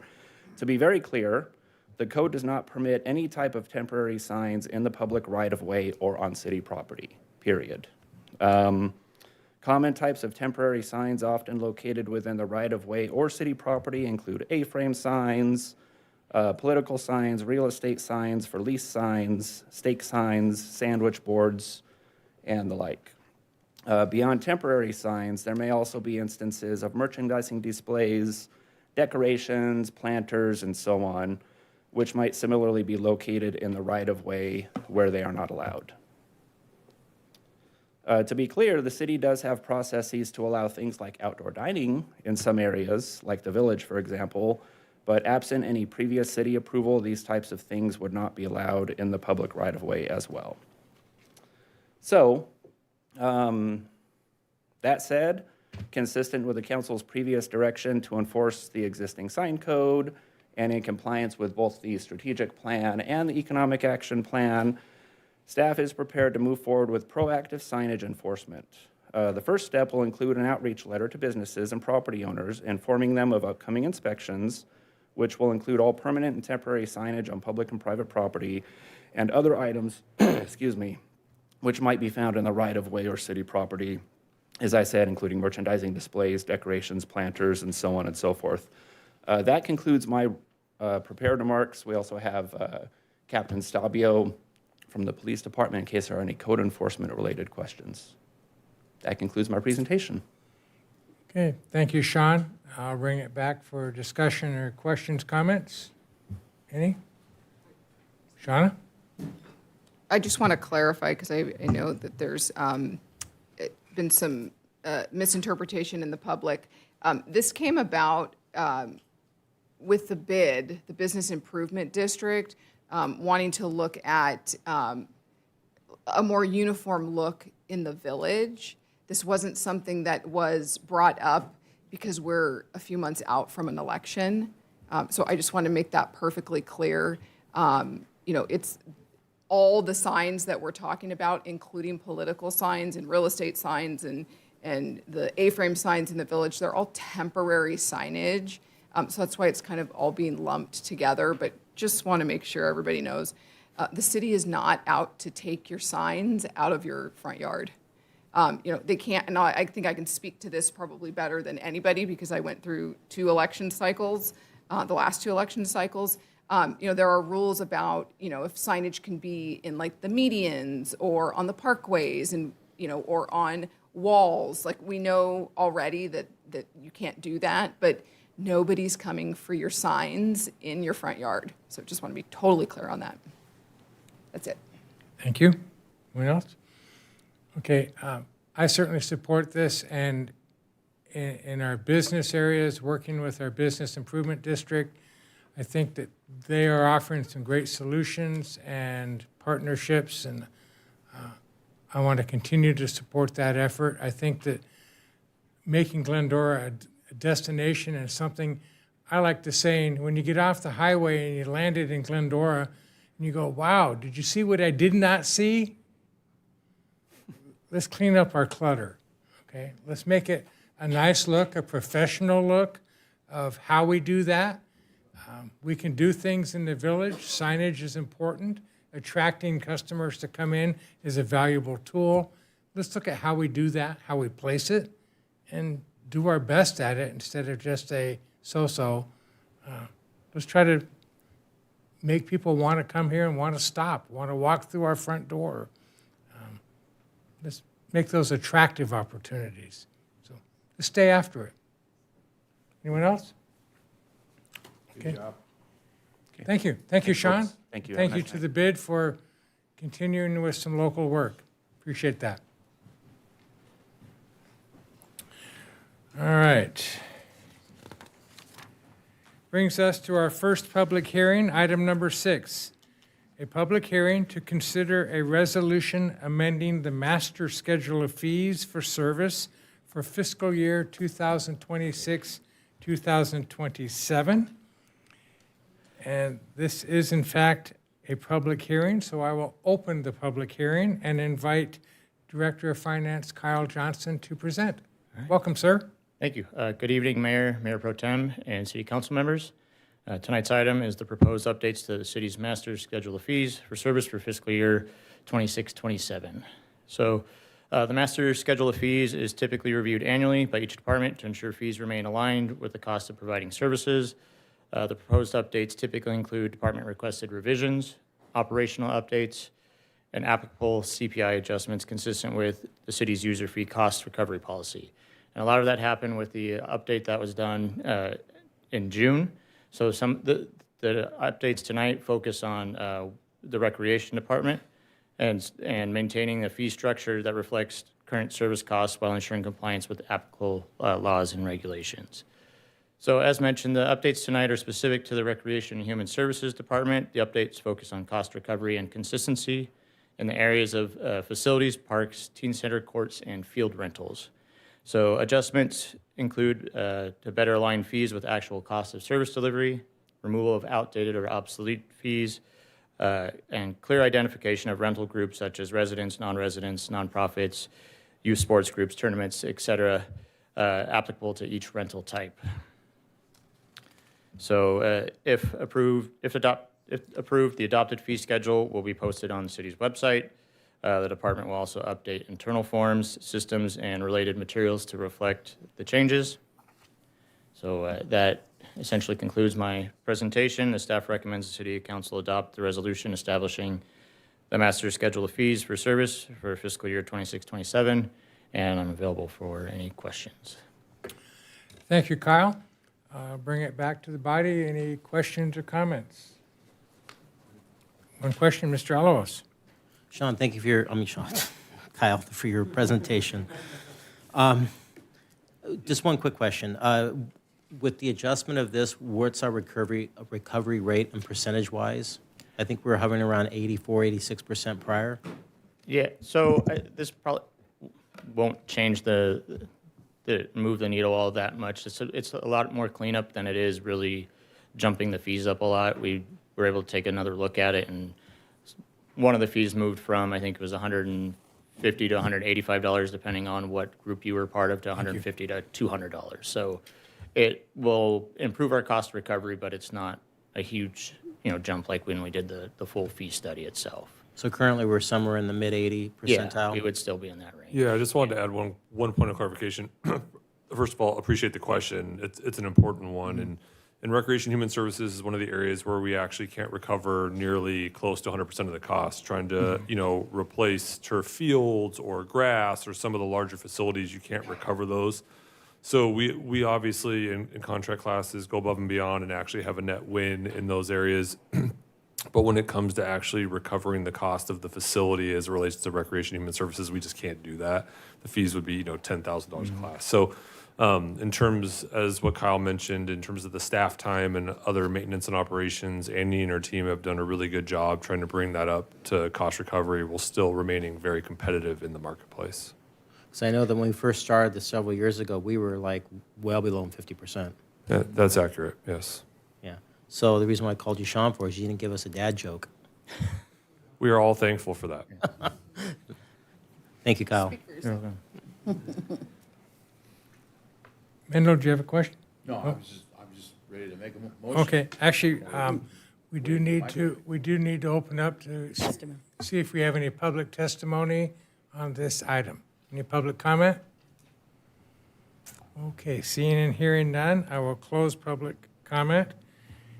And any more discussion? None? I will accept a motion. I would move that we approve these fees. I'll second that. Motion by Mendel, second by Karen. I'll ask us to kindly vote.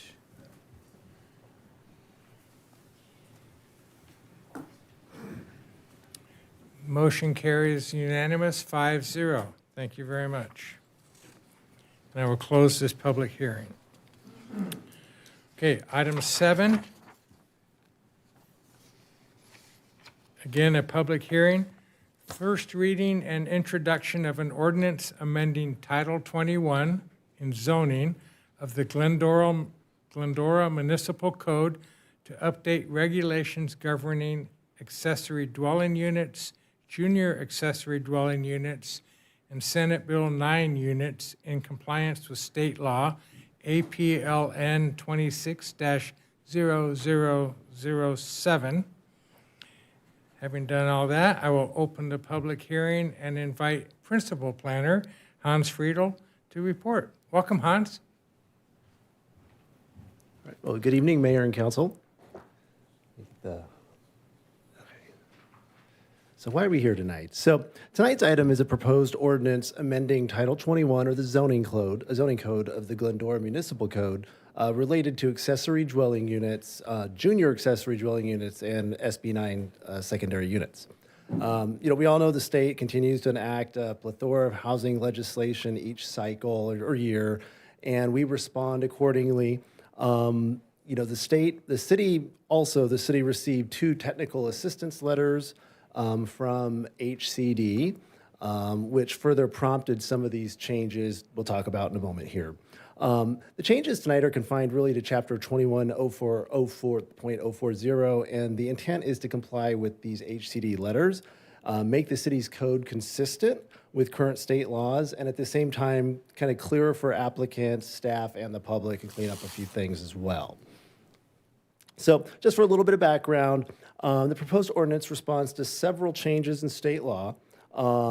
Really, and just for a quick refresher, we've heard about these things many, many times over the last couple of years.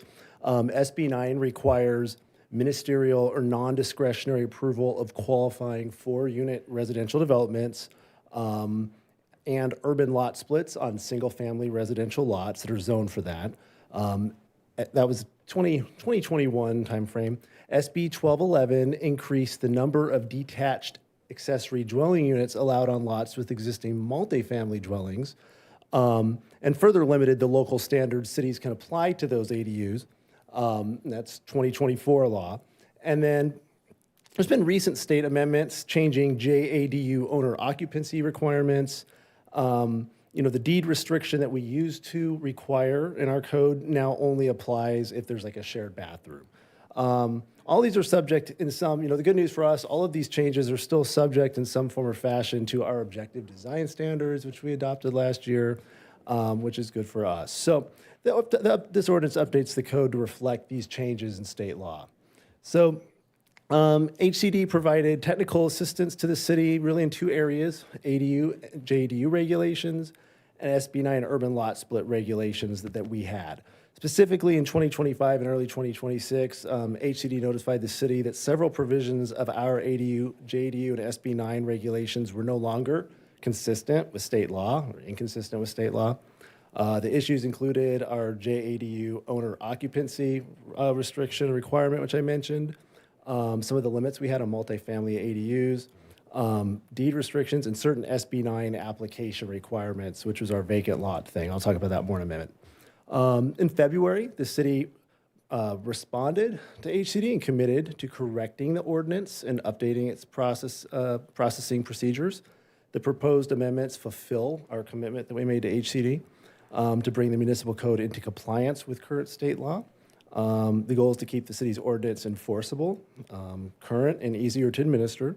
And the risk of non-compliance, as we've talked about, is HCD's ability to refer folks to the California Attorney General.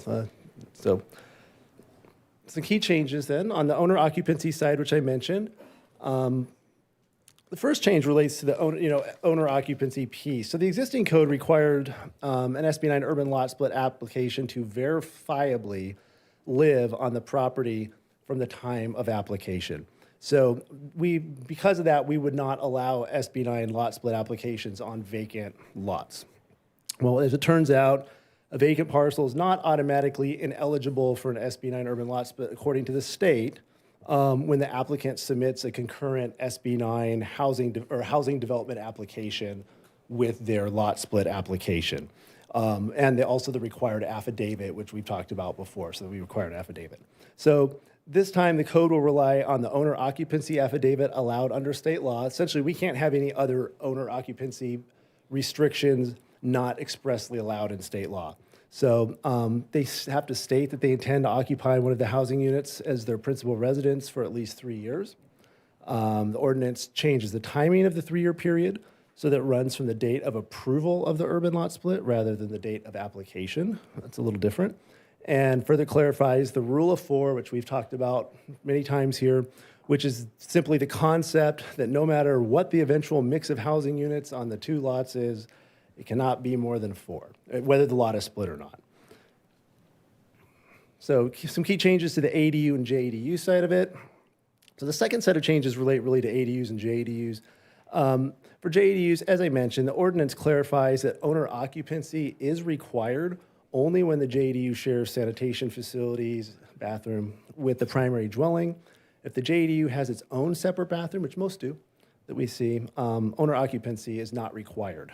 For multifamily properties, this is another set of changes. The ordinance updates the detached ADU allowance. So on a lot with an existing multifamily dwelling, up to 8 detached ADUs may be allowed, depending on the number of multifamily dwellings, provided the number of ADUs does not exceed the number of existing multifamily dwellings. So the new, you'll see in the ordinance that we have a table now that basically just lists this out. And I don't actually have this in my notes here, but we update our handouts at the counter faster than we can update the code. So the table on here has actually been in our handout for months. So it's just, we're sort of codifying this stuff that we've been complying with state law all along. It just now, our ordinance reflects that. So, and again, I mentioned that we already comply with state law. So, Planning Commission recommended adoption of the ordinance at the July 7th, 2026 meeting. We did make a couple of very small corrections since then. We caught, between the meetings, an omission in our current code per legal review that allowed detached conversion ADUs on multifamily lots when state law doesn't require us to allow this, so we closed that loophole. We clarified the number of detached ADUs required to be allowed on lots with existing multifamily, which is 2. Those are not conversions, but new ones. And we had just a typo and a cross-reference that we fixed. So with that, just in closing, in terms of the sort of scope of ordinances that we've brought before you, or I sometimes have, this one's fairly, very targeted. It's more of a cleanup and compliance kind of a thing than any sort of major policy shift. In fact, there is no policy shift in here. It's just complying with state law, stuff we've already been doing. It just sort of clarifies that. And we recommend adoption of the ordinance amendment, and happy to answer questions. Thank you. Okay, thank you very much. At this time, I'll open for public testimony and ask if anyone in the audience wishing to speak on this item only as a public comment. Yes, ma'am? I have a question. When we're talking about the ADUs, please come forward. See, our virtual audience can't hear you from the back. I just wanted to know that when we are talking about the ADUs, are we talking about the city of Glendora, or are we talking about the half-mile radius around the station? I believe this discussion is the entire city of Glendora, nothing to do with transit ordinance or related items. Because I know on the previous maps from other meetings, there was a circle drawn. That was talking about a station area, station being the transit center, station area vision plan of potential zoning for that. This is a citywide housing and ordinance update to be compliant with the state law. Thank you. Hans, is that correct? Thank you. Yes, it is correct. So this is citywide. The state requires us to allow ADUs where they're allowed. So that's basically any of our single-family zones, mixed-use zones, and multifamily zones, and then subject to objective standards and different, allowances in terms of number. And really also anywhere that there's an existing use that's a residential use, even in a non-conforming commercial lot, we'd still have to allow an ADU on that. So it's totally citywide, really most areas of the city except for some of the very high fire zones, which would have to be fully mitigated and have streets that meet our standards to allow ADUs there. So citywide. Okay, thank you. Any other public comment? No, then I will close public testimony and bring back to the body for questions or discussions. And where's my list? Michael. I have to say I'm triggered, as usual, by the state of California doing some of these things and loss of local control, just continued erosion. We had a discussion in our briefing on page 96, because you contradicted maybe my understanding. Page 96, you can build up to 8 ADUs. So instead of 4 ADUs. Hans, would you mind providing what the state law was before and in practice what it allows now on multifamily housing developments again? Yeah, so before and it's changed multiple times, so I'm not sure where exactly I'm intersecting it here, but essentially the state before, we allowed up to 2 detached ADUs. And with those detached, so this is on a multifamily development, so this is not a single-family house. This would be at least 2 units. So think of a duplex or more units. So 4-plex, 3-plex, 20-unit apartment building.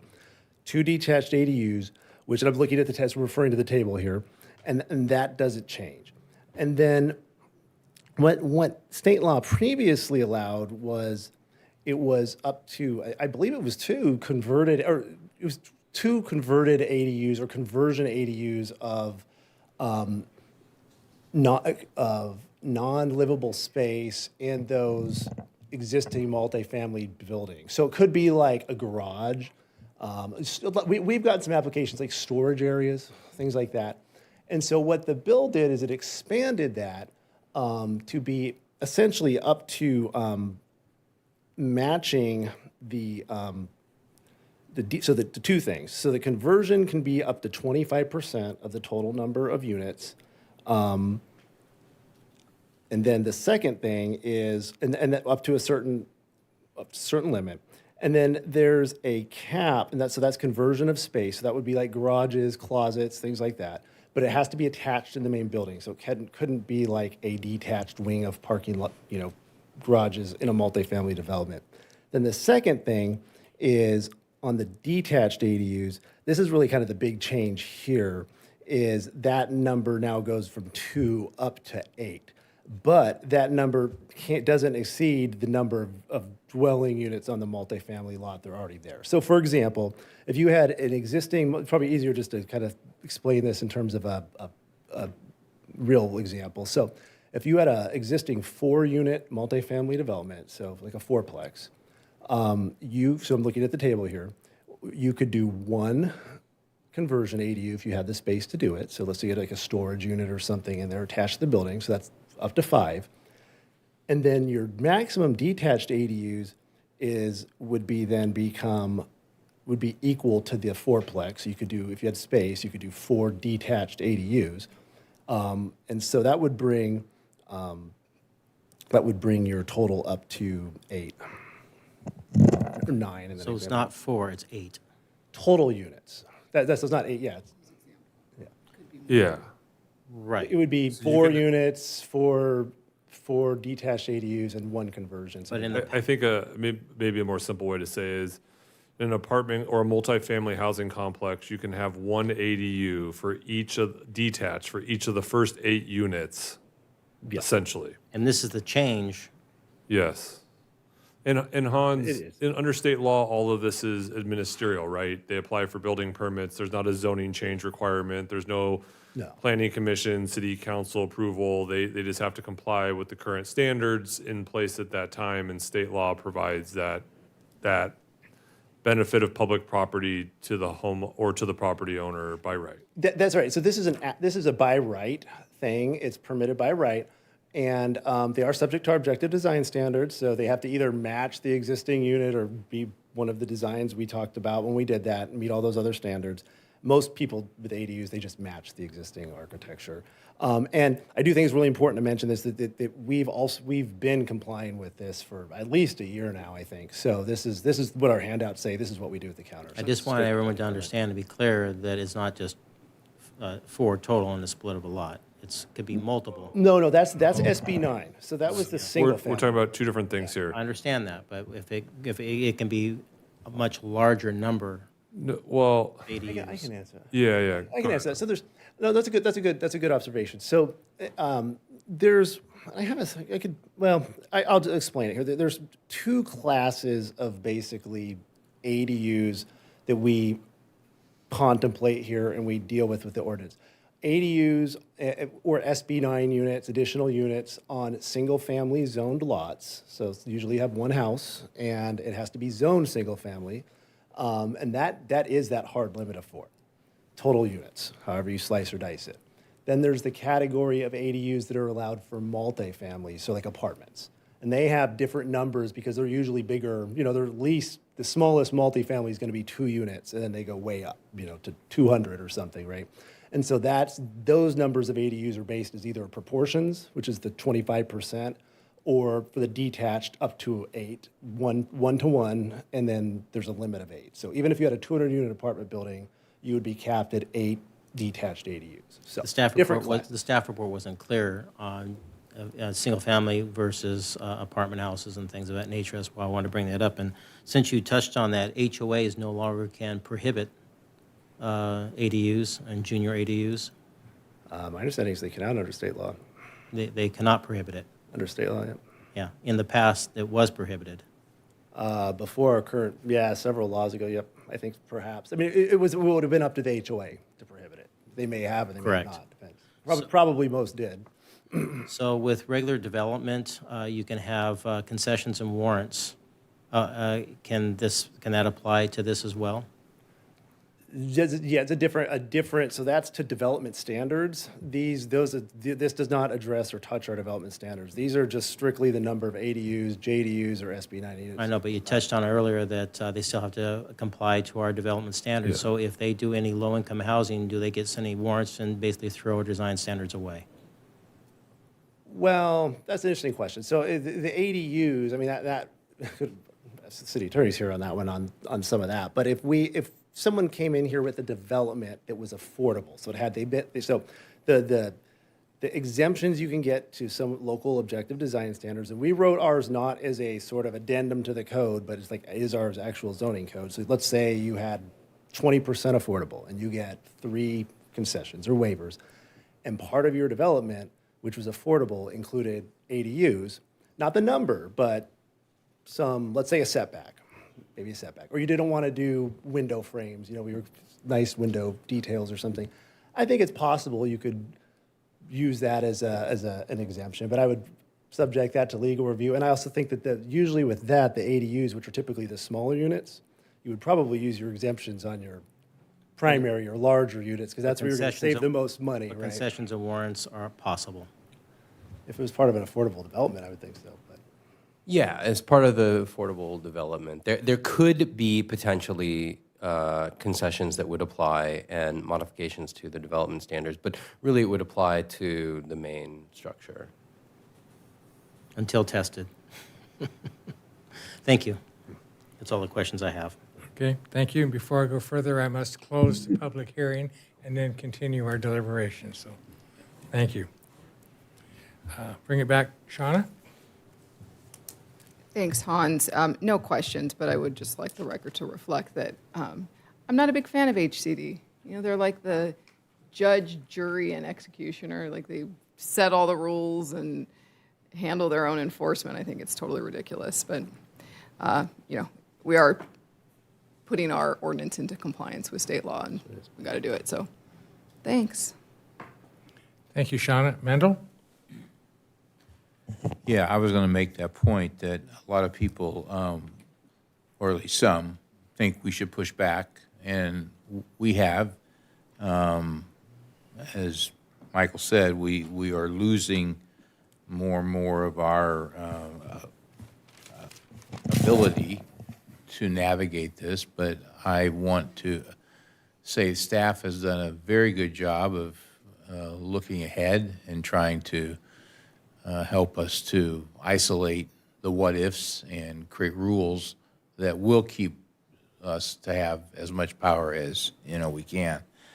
But HCD is exactly what Shauna said. They write the rules, they enforce the rules, and they judge if you are living by those rules. And there's a lot of words that can kind of that you could affix to what that system is, and we won't talk about those opinions here, but they are a tough bunch, and cities have tried to push back, and I would bet I'm pretty correct in saying that 99% of them have lost, if not all of them. I'm sure there's an exception, but this is a tough bunch to work with within the state, and so I applaud you guys for doing everything you can and keeping us current. So thank you. Thank you, Mendel. Karen? Okay, I got a couple of questions on my own. Just to clarify again, this is updating our ordinances to comply with newer state laws, because when we first came out with this, we were in compliance. So okay. That's correct, Mayor. Yeah, to comply with existing state law and to clean up a few things. We're chasing the bouncing ball. Understand. curiosity on you mentioned the rule of 4 on a single, SB 9, single-family residence lot split. We might have an example, and I can't speak clearly because I haven't seen the plans, but an SB lot split that has an original dwelling, a new second dwelling on the split, an ADU on each of the split lots, and I'm thinking maybe a junior ADU is part of one of those. Is that a possibility? You could have a possibility, depending on the size of a lot, that a lot's actually split into 2 separate legal parcels, then each one of those legal parcels go through an SB 9 lot split. That is a possibility. Depending on the size of a lot, they have small lot subdivisions under state law that they could take a look at, or X amount of single-family size. So there is a possibility, depending on the size of a property in a single-family zone, based on our current zoning, where you could actually get 2 conforming lots that then are eligible for units. That is true. It would really depend on the exact location, and then staff can verify what the actual application was. So, Understood. but that's a great question. Okay. State law does allow the JDU with the SB 9 as part of that 4, but to Adam's point, there's other ways to legally example split lots, I'm which then, the minimum lot under SB 9 is 1,200 square feet. So it's pretty The small. example I'm thinking about has 4 rooftops, and I think under one of those is a dwelling and a junior ADU with a ADU adjacent to it, but, okay. Part of the HDL, ACD, okay. Lots of acronyms. Yeah. They talked about parking, and if one of these takes away covered parking, that we cannot require replacement parking as a condition of approval.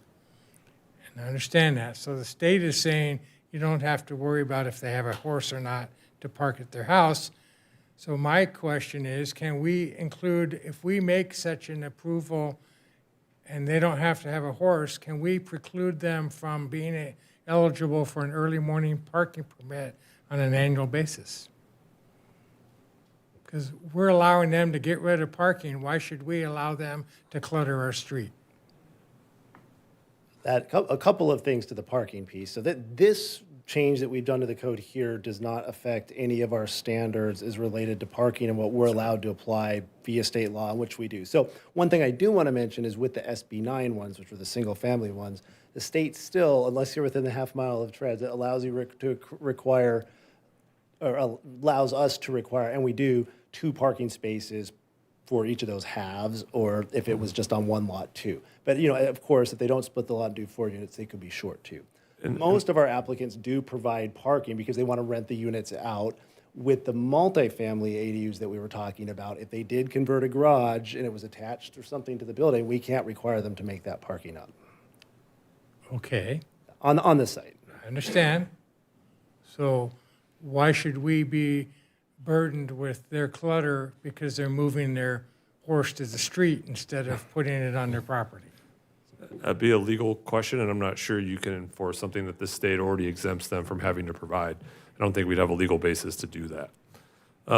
But that's why we have a city attorney who could look into those individual items. But within a half mile of public transit, for example, we can't require any parking. Okay. I understand. I hear what I you're don't saying. agree. I know, we agree Yeah. that we understand each other, but my thought is still fine. Can I clarify your question? I don't think maybe they quite understood. Do we have to issue? No, we understand. Do we have to issue a Yeah, if parking they meet the permit? requirements, we do. No. If they wanted to apply for a parking permit for the And they street, met the requirements thereof of the permit, yes. You could change some standards, you could get legally challenged on those standards, but if they meet the requirements of the process that we have in place in the application, yes, we have to issue that permit. or not if they don't? Which is a separate challenge, because Correct. I think we might want to look at some of those, but okay. All right, I have no other questions. Thank you very much. With that, I'll entertain a motion. So moved. Motion by Karen and a second by Second. Mendel, and ask us to please vote. Motion carries 5-0, unanimous. Thank you, Hans, for Thank you. presentation. Okay, as we did, pardon? Yeah, as we stated earlier, we are going to move to item 20. So let me find item 20 in my map here.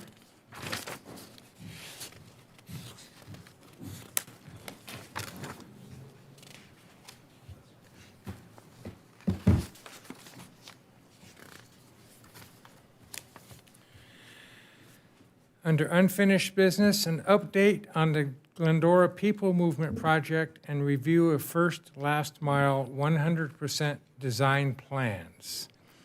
And reading that into the record and welcoming Assistant Public Works Director Valerie Velasquez Santoya to report. Welcome. Thank you, Honorable Mayor, and good evening, Council. So as we go through the presentation, going to go ahead and give you an overview on the People Movement Project as a whole, give you an update on the different segments, and then go into the first last mile 100% design. As a reminder, this is a project that we are bringing forward with the assistance and an MOA with the San Gabriel Valley Council of Governments. It's part of a larger project, the East San Gabriel Valley Sustainable Multimodal Improvement Project. So the People Movement Project is about 10 plus miles of active transportation improvements. It's mostly under two categories, urban trails as well as first last mile improvements. The urban trails were initiated in 2011 and provide for urban trails along our three flood control channels, Little Dalton Wash, Big Dalton Wash, and San Dimas Wash. And then we have the first last mile that was initiated in 2018 to go ahead and support the opening of the A-Line station and provide enhanced accessibility and connectivity. So as far as just the funding, just to give you a snapshot for all of the different segments included, the total project cost is estimated to be about $36.6 million. Of that, 21.72 is secured, and there still is a remaining need of about 14.91 million, which is for the Big Dalton Urban Trail, which is currently completely, there's some funds, but it's not completely funded. So per segment, just some estimates for the San Dimas Wash Urban Trail construction we're working on right now, it's about 5 million. The first last mile is about 9.8 million. 7.16 is the engineer's construction estimate. Then we have Little Dalton Wash at about 5.6, and the unfunded portion for Big Dalton is at about 16 million, which we currently have on hold pending identification of the funding. So of the 21.7, I just wanted to point out here is the breakdown of how the funds were secured. Not only are we working with COG as a great partner to administer and deliver these projects, but they've also done a fantastic job of helping us secure funds. You can see here that they have secured 11.81 million in funding, while the city has secured about 9.91. And an important note is that a large percentage, 95% of the funds, are grants, earmarks, or restricted funds, with out of that 21.7 secured, only 1 million coming from the city's capital improvement project funds. So project status update. Phase 1 was completed in 2018. That is the urban trail that goes from Louis Pompey to Sunflower. And then phase 2 of the San Dimas Wash Urban Trail, as the mayor stated earlier, is currently under construction. It began in July. We expect it to be completed in October, and we have the groundbreaking ceremony on September 8th. Little Dalton, it has been on pause as we focus on San Dimas Wash and Little Dalton Wash, and Big Dalton, as I mentioned, is on hold as well as we identify funding. And first last mile plans, as I mentioned, we will be going over the 100% plans today. It has not gone out for construction bid yet. We are still working on getting these plans approved as well as having the funds obligated. So tonight, the council's decision is to approve, or the request is for council to approve the first last mile 100% plans, find the design is reasonable and consistent with standards, and authorize minor non-material revisions. But as I mentioned, it does not award a construction contract.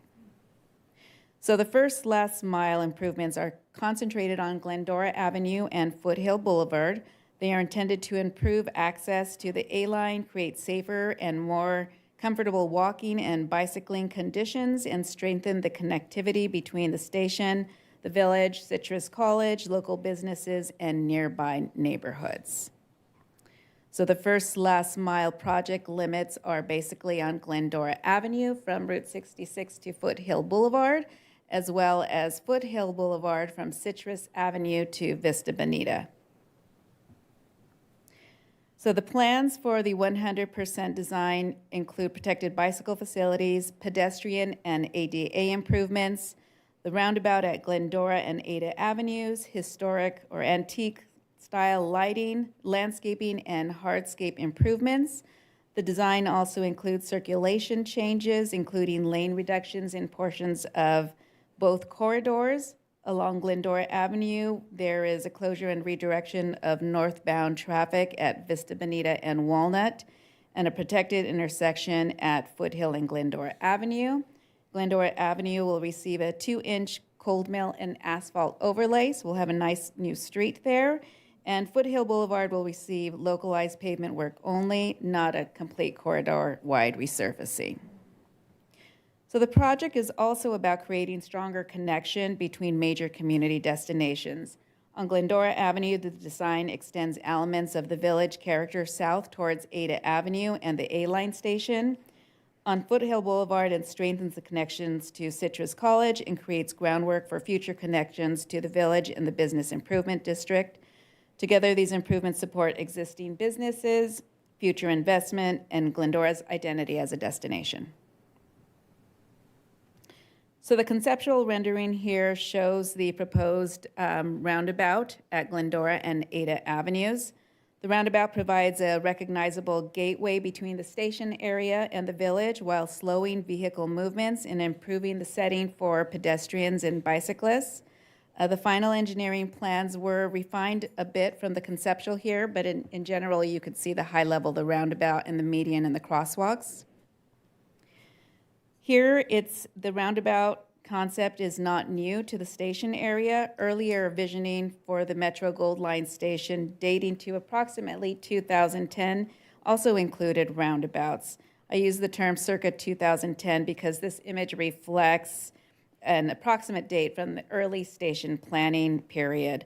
The current project advances a concept that has been discussed in Glendora for many years, although the present design has been developed under current standards and project conditions.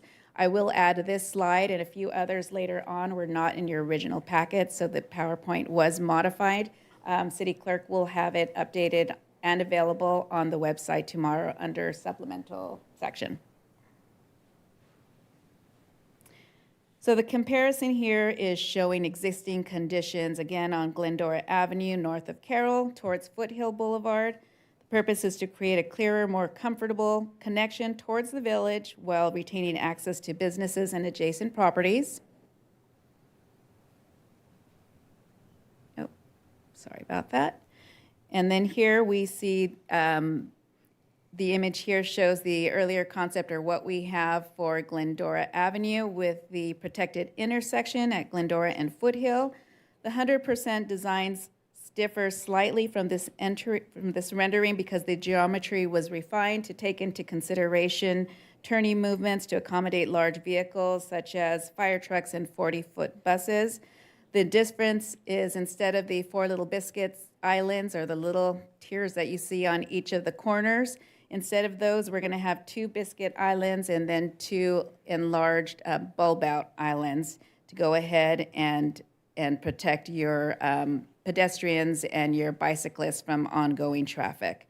So the underlying safety objective, it remains the same, improving visibility, shortening and organizing the crossings, and reducing conflicts among drivers, pedestrians, and bicyclists.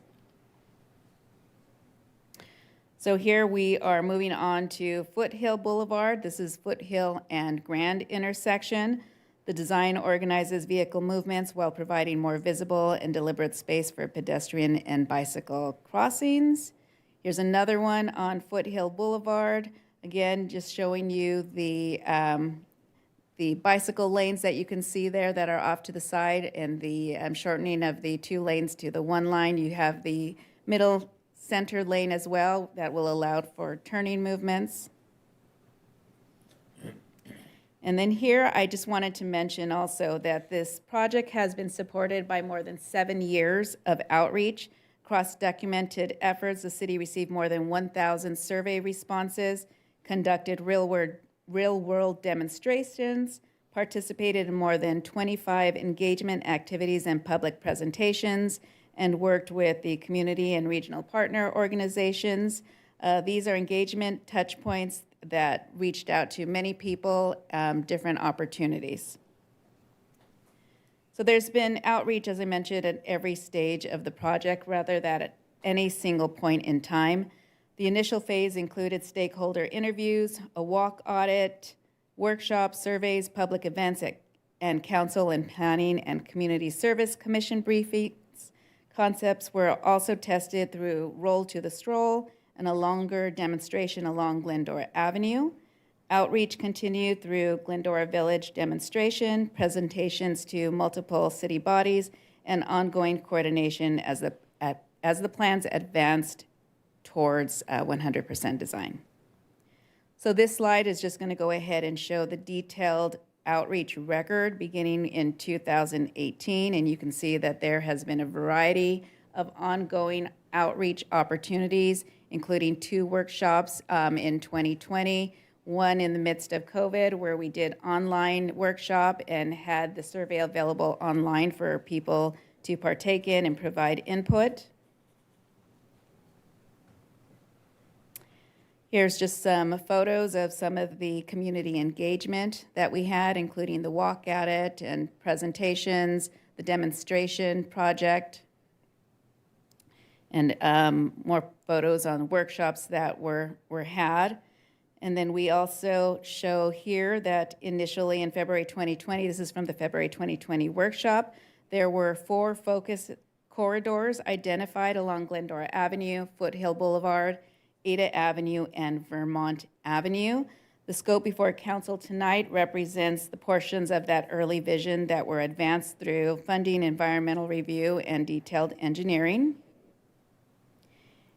The safety information that is shown here was presented in 2020, and it reflects collision data from 2014 through 2018. Across the 4 original focus corridors considered, 116 collisions were documented during that 5-year period, including 17 involving bicyclists and 8 involving pedestrians. Foothill Boulevard accounted for 76 of those total collisions. Although this is historical information and not a current collision analysis, it demonstrates that safety concerns were part of the project discussion from the beginning. So here we take a look at Glendora Avenue and the community input, and what they had said was they wanted to continue the village feel south of Foothill Boulevard to the A-Line station and to Route 66, with the Foothill to Route 66 segment being priority implementation. Here we have Ada Avenue, where the community vision was a pedestrian and bicycle-friendly neighborhood street. The early concept included improved sidewalks and crossings, lighting, plaza, and shared street ideas, visual enhancements, bicycle facilities, pickup and drop-off locations. Not every early concept is included in the current construction package, but these ideas informed the broader station access vision. And then for Foothill Boulevard, participants expressed desire for a more locally focused corridor that would be friendly to businesses, to calm traffic, make crossing earlier and easier, and provide a safer bicycle connection to colleges and to the A-Line station. The 2020 material also identified constraints. Traffic volumes were considered low for the existing 4-lane four-lane configuration and borderline for a three-lane road. The future rail bridge limited available width, and widening was impractical because we do have existing homes and businesses there. So current design responds by working within the existing corridor and retaining turn lanes at key intersections. So the photograph here shows the Glendora Avenue demonstration project and the study that was developed in response to that or as a result of that. For approximately 5 months, residents and businesses were able to experience elements of the proposed design in real conditions. This went beyond asking people to react to drawings. It allowed the community to see how protected space, crossing, and corridor changes actually felt on the street. The Glendora Avenue demonstration generated 573 survey responses. 83% of the responses identified themselves as Glendora residents. 59% said they would consider walking or bicycling to the A-Line station, and 55% said safer streets would encourage them to walk or bike more. The results showed interest in safer multimodal connections while also identifying concerns that did require further review. The survey also produced substantial concerns. The most common comments addressed the aesthetics of the temporary materials, traffic speed, parking, bikeway design and location, homeless, and the Gold Line itself. Some of those concerns related to the temporary demonstration materials rather than the appearance of permanent construction. But the feedback was still important and helped identify where the concepts needed clarification or refinement. So this slide brings the outreach findings together. Residents value the village's pedestrian-friendly character, wanted safer walking and bicycling conditions, identified needs for clear connections to the station and surrounding destinations. They also raised questions about traffic movement, parking, and aesthetics. Those comments were considered along with traffic information, accessibility requirements, engineering standards, maintenance needs, and large vehicle operations as the concepts developed into the 100% plans. So we understand there may be concern on whether Foothill Boulevard should be reduced from four lanes to 2 or 3 lanes, and if the city prepared a separate traffic study. The direct answer is no. A separate corridor capacity study was not prepared solely for that decision. However, the design was not developed without traffic data. This slide shows the data from the 2025 Traffic and Speed Survey. The data provides current average daily traffic volumes along Foothill Boulevard. Within the first last mile project segments, the highest volume shown here is a little over 14,000 vehicles per day between Grand and Glendora Avenue. The road diet, meaning going from the 4 lanes to a smaller number of 2 with a middle turning lane, states that roadways with an average daily traffic count of 20,000 vehicles per day or less may be good candidates for a road diet. The guide also reports that some agencies, including Seattle, consider corridors with volumes of up to 25,000 vehicles per day. The 25,000 figure is an agency example, not an FHWA general threshold. Our highest project corridor volume is below both reference points at under 15,000. It's also notable that the highest volume shown anywhere along Foothill is 15,404 vehicles per day, and that's actually between Valley Center and Lone Hill Avenue. The segment is outside of the project limits and already operates with one lane in each direction, which is actually in front of the high school. We also recognize that some drivers may choose alternative routes if the Foothill does go down to 1 lane in each direction, but we do believe that travel patterns may adjust over time, and we'll continue to keep an eye on that. The proposed design retains turn lanes at key intersections, and the city will continue to monitor traffic operations and address observed impacts as the project moves forward. The central objective remains safety for everyone using the corridor: drivers, pedestrians, bicyclists, transit users, students, and people with disabilities. So as noted, the project is managed by the San Gabriel Valley Council of Governments in partnership with the city under a memorandum of agreement. Before issuing an RFP for construction, we are asking for the city council to approve the 100% design. The SGV COG will procure a construction management team, and we must have the earmarks obligated before we can go out and advertise for construction bids. Stakeholder coordination will continue throughout the process, and we would expect construction to begin in 2027. So tonight, staff is requesting and making a recommendation for council to receive the presentation, providing a status update on the Glendora People Movement Project, to approve the 100% design plans for the Glendora Avenue and Foothill Boulevard first last mile improvements, to authorize the city engineer to approve minor revisions consistent with the approved design. And with that, that concludes my report.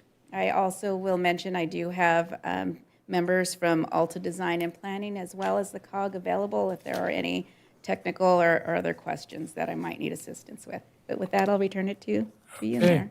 Thank you, Valerie. Wow, lots to digest. Big project. Bring it back to the body for comments and questions. And I know there's many, so Shauna, begin with you, please. Thank you, Mr. Mayor. If you could indulge me, I'd like to have the discussion. I have some comments that I would like to make. You answered my one question that I had. If after everybody has given their comments, if you can come back to me, I do intend to make a motion to continue voting on this item until our September 8th meeting, to give the community at multiple requests an opportunity to review the information and digest it themselves. But I do think that, it's important to have the discussion now. And I'd also like to, put one caveat out there that this has been an ongoing process for 8 years. It's not something that just kind of popped up, but there were multiple requests. So, I think a few weeks for people to take a look at it seems reasonable, but I hope that the community will take the opportunity to remain engaged, because stuff like this will continue to come up in the future. So I think it's important for us to be engaged. So anyways, if you'll circle back to me at the end so I can make that motion, and I have a second already. Mendel and I discussed this in our briefing this morning. So I've got my motion and a second. Thank you, Valerie. I personally, I like this. I mean, we just spent a lot of time talking about bicycle safety with the e-bikes, and I think that, this addresses that. As a mom of kids who are on bicycles and e-bikes, that's important to me. I do like that we are taking steps to connect the village with the A-Line station. I think that does nothing but help our businesses and give more opportunity to add new businesses to Glendora Avenue. I also like that we are setting the stage to connect the village to the west side of town, to Citrus College, and giving an opportunity to maybe draw students into our village, and so they can spend money and do all the fun things. So I like that. The antique streetlights are back. As someone who lives in the antique streetlight district, I had to watch as they all came out. So I love that those are coming back. I think that's fantastic. I had a question if we did a traffic study, but it looks like we did. So you answered that. And that's it for me. Okay, thank you, Shauna. Come to Mendel. As has been said, I intend to second the thought of extending this to the 8th. I do support this. I think staff has done a great job of engagement and assessing different things that we've all heard about. I don't need to go through all those. And I think it will be a very good add to our downtown village area. And I think it will hopefully cut down on some of the speed that happens through here and create a sense of safety. We got a lot of input, especially when we restriped the streets and put the ballards out and attempted to show what this was going to look like. And those were really good examples for everybody to engage in. And we got a lot of people, as you said. So, I think it's good. This has been a long time. And it's not, anyone's fault. But I think it's good that we give a couple more weeks. I want to make it very clear, as I asked our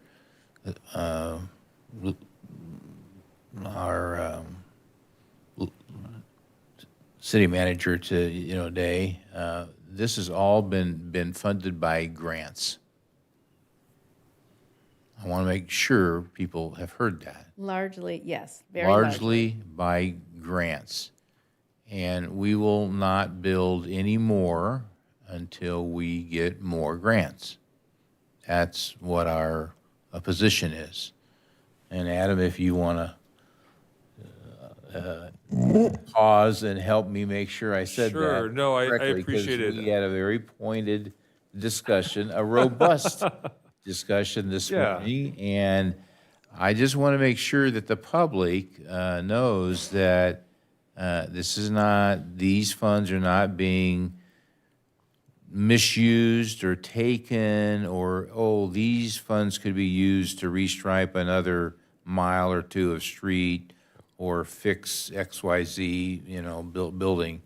These are funds that we're getting from grants. Yeah, that's a great opportunity. I think, first of all, I think Valerie did a great job this evening going back to the history of a project, which stretches back, obviously, when we thought the station was going to be on the north side of the tracks instead of the south side. That was the one shot that was there, from the old development standards or what we thought it would look like. The conversation and the reminders this morning was largely that, even going further back, the city council adopted minutes and resolutions about the People Movement Project and directing staff to go out and find federal, state earmarks. Some of the funding had a local match several years ago, which was the $1 million in funding that I think we committed like in 2019. That was transportation-centered funding. So the funding for the project this evening that is included in the staff report and has been mentioned over the past 8 years is dedicated specifically for this set of projects. It cannot be repurposed for other streets or other striping or other improvements. It is for these projects through both our federal legislators, our state legislators, and the COG who have applied for grant funding on our behalf to do these set of projects. In fact, staff previously, including Stephen Mateer that was here, worked with other cities jointly to have joint submittals. These projects are actually part of a larger multimodal transportation where the city was able to cobble together additional funding as well. So, unfortunately, this project has taken a long time to get to this point. As you mentioned, council member, not for any singular fault, but when a project is 100% grant funded, for the most part, and we're going through at a level of this expenditure, it takes a long time to cobble together the funding stack. And as Valerie mentioned this evening, and as the council knows, staff has been in contact with the council and with the public and watched the projects from a demonstration and got real life feedback on I don't like this or I don't like that. So, I think as Valerie mentioned on the speed survey, one of the important things is council actually recently took actions to reduce segments of the speed along Foothill Boulevard from 35 to 30 miles an hour. We've also done the temporary crossing. The city council passed an ordinance that was safer streets to help us lower the speed levels, especially when it gets narrow. For anyone who's been in City Hall for a prolonged period of time, they can hear a bunch of 4-letter curses and yelling as it narrows down from here from 2 lanes to 1 lane, even though it's not really narrowing down, it's a right-hand turn lane. So, there are more than necessary, accidents along Foothill. And part of the conversation, in addition to providing better access, especially with the center line or the lane for it can be used for public safety access in an emergency moving to and from on Foothill, that it provides a standard width and look and feel that should alleviate, through documentation and standards, a lot of the safety concerns that we've had. So I know the council in the past has expressed its support for the concepts and ensuring that we come back for the fine tuning of this project. So again, I think Valerie did a great job reminding us of where we've been the past 8 years, and appreciate the opportunity to clarify the grant funding and that these cannot be repurposed for any other set of projects but those that were discussed tonight, both the urban trail and these first last mile improvements. Thank you. Good, thank you. And to my friend that loves bikes and loves making a profit, I love that. That's what America's about. We are going to provide or attempt to provide a safer way for people who want to ride a bike to ride a bike. And that was demonstrated, I don't know, back in 24, 25 when Glendora Avenue here was all blocked off and people said, well, what are these for? Well, it's for people to ride bikes. And so we're, going to do that. So that'll be good. Great job. Thank you. Thank you, Mendel. Karen? Thank you. Yeah, we have been talking about this since probably 16 years at least. I sat up here with Doug Tessiter, Councilmember Boyer, Councilmember Nelson. I think Councilmember Boyer was in one of those photos at one of the community workshops on this topic. And that drawing that you had was one of the early ones we saw with the 2 roundabouts. And so it's nice that there's just going to be 1 now, because that would really be crazy there. But it definitely provides a safer route of travel. On Foothill, we've already decided, as the city manager just mentioned, to lower that speed limit. If you want to go a little bit faster, you should be driving on Route 66. That Foothill really is more of a residential and then that business district to calm the traffic. So I think this will help do that. And then also that center lane that some people call the suicide lane, the turning lane, that will provide that space in the middle that hopefully will make it a little bit safer. Bless you. And one of the things that I think people forget, that when we had the roll to the stroll, and we did some of that demonstration, that was the precursor to our parklets, because people liked that coming out there and having that outdoor space and said, oh, we should have this more often. So then when the pandemic hit, it was like, oh, hey, what about that space we did? So some of those demonstrations actually help people think about how we could do the village differently, and it led to where we are now. So I think that all of the feedback, and as you stated, when we did those demonstrations, what people didn't like was the look. They said, oh, this plastic is ugly. And so now we'll have a better way. And then on Foothill, if at some point we decide, hey, this isn't working, it's paint. We can go in and restripe the street. Glendora Avenue is going to be more permanent, but it needs to be more permanent because we're trying to invite people to go to the village, to expand the village. That's a very important space. And yes, the antique lights, for everyone who wanted to see them, they're going to be there on display. So it's going to be fabulous.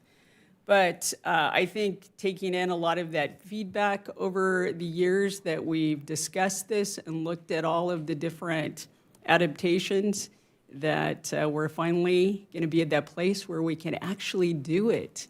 Oh my goodness, 16 years or more in the making, and finally going to get there. So thank you very much.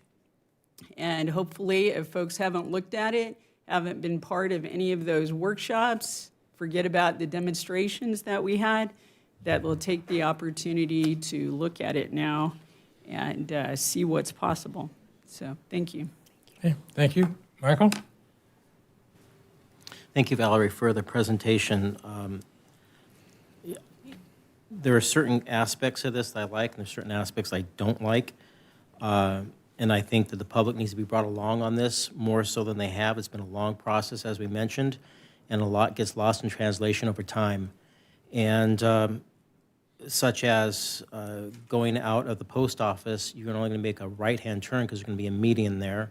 My concern as well is that there is over on Vermont, you can only turn right or left, but you have to, it's signalized. So you might have backup traffic that goes all the way to the roundabout, which I'm not quite sure if that would be safe or not. You alluded to that there was a survey done, but was there a warrant study done on this? Well, that was part of the traffic and speed survey that I was referring to in But was there a 2025. warrant study of a traffic study on this, not a Not survey? not specifically for the foothill improvements that we're proposing. Can you talk specifically about what your understanding may be for a warrant study? Well, you have different levels of warrant studies, and they're numbered. And it looks like in our packet, there was not a warrant study that was done, and we're going to be. Where would you think in a best practice that warrant study would be done? Well, we're going to have a road diet, and that's going to change traffic patterns. We're also going to have emergency evacuation that will have an issue. That is not discussed in our staff report. So I've got some concerns with that. I have some concerns with Foothill and Glendora Avenue with being able to have large trucks being able to make a right-hand turn because it looks like there's a bulb out there, unless I read it incorrectly. Yes, we took a look. We have Alta available, but they did take a look at the turning movements, and the adjustments they made took into consideration making sure that larger vehicles were going to be able to make those turns. So I remember when we had the demonstration and you had the tape out there and you had the little cones and stuff, and there was a semi, we were out there watching it, and the semi was trying to make a turn and it didn't happen. End up going straight. So that's part of my concern as well. Some discussion came up as far as landscaping, if we're going to do any landscaping, or was going to be hardscape, what that was going to look like. It looks like here there's some landscaping, but I understand that we might not use greenscaping. It might be hardscape. That's correct. So that would look different. It will look different. And that survey, I didn't see it in the staff report. Is it in the staff report? I didn't see it in there. No, that's. That's an extra. So that would be a supplement that we put out tomorrow? If council chooses to move it, whatever information we have, we can include Okay, in the because staff report. that wasn't in there. So, I mean, I applaud extending this to the first meeting in September, but I would suggest that it goes to the second meeting in September, give more time for people to just digest this and make recommendations. I'd like to see some storyboards put out there. Again, this has been a long process. We have different folks that have moved into the area, and a lot of people have not necessarily been part of this process. And now we have 100% drawings, which we haven't had 100% drawings in the past. And there's quite a few pages in here to get reviewed. And I want the public to come along with this. I don't want us to start going forward and then they go, oh, where'd this happen? And I know there's apathy out there. I understand that, but I want to give it a good college try for us to be able to put this out there in good faith for people to see this. And also, we briefed again yesterday and we had some questions as well. And I really have some concerns with the traffic and the traffic flow in certain different areas. And also, do we have a study on bicycle usage for these areas? Or we're going to put dedicated bike lanes, if you will, raised a little bit. Do we know they're really going to get used? I have my issues with that, but I'll park my baggage with bicycles. But but do we have data on that they're actually going to be used if we commit this? And also on the $1.06 million that comes from the city side, is that grant money specifically slated? That was money set aside and approved by the council via resolution, I think, in 2019. So that is actually from our general fund? No, it was from a capital project fund. I don't remember if it was exactly transportation funding or not, but that's funding that's already been committed pursuant to grant agreements that council approved via resolution. But we don't know where it came from? Off the top of my head, I don't remember, but it's not general fund dollars, they were capital project dollars. From some measure or something? Honestly, I don't recall off the top of my head, but it was probably street-related funding of some sort. Okay. All right. My other notes.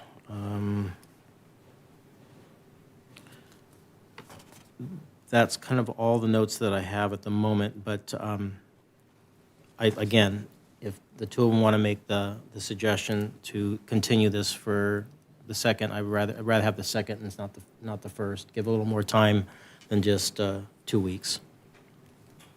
That's all I have for the moment. Okay. Thank you. I have some concerns as well, but question, you brought up in your discussion early something about some kind of a closure at Walnut and Vista Bonita? Correct.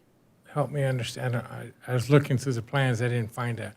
Remind us again what that is? So as you're traveling north on Glendora Avenue. Currently, there's 2 lanes, okay? Yes, and you're going to come towards the little Y, little Yes. division that allows you to travel up Vista Bonita.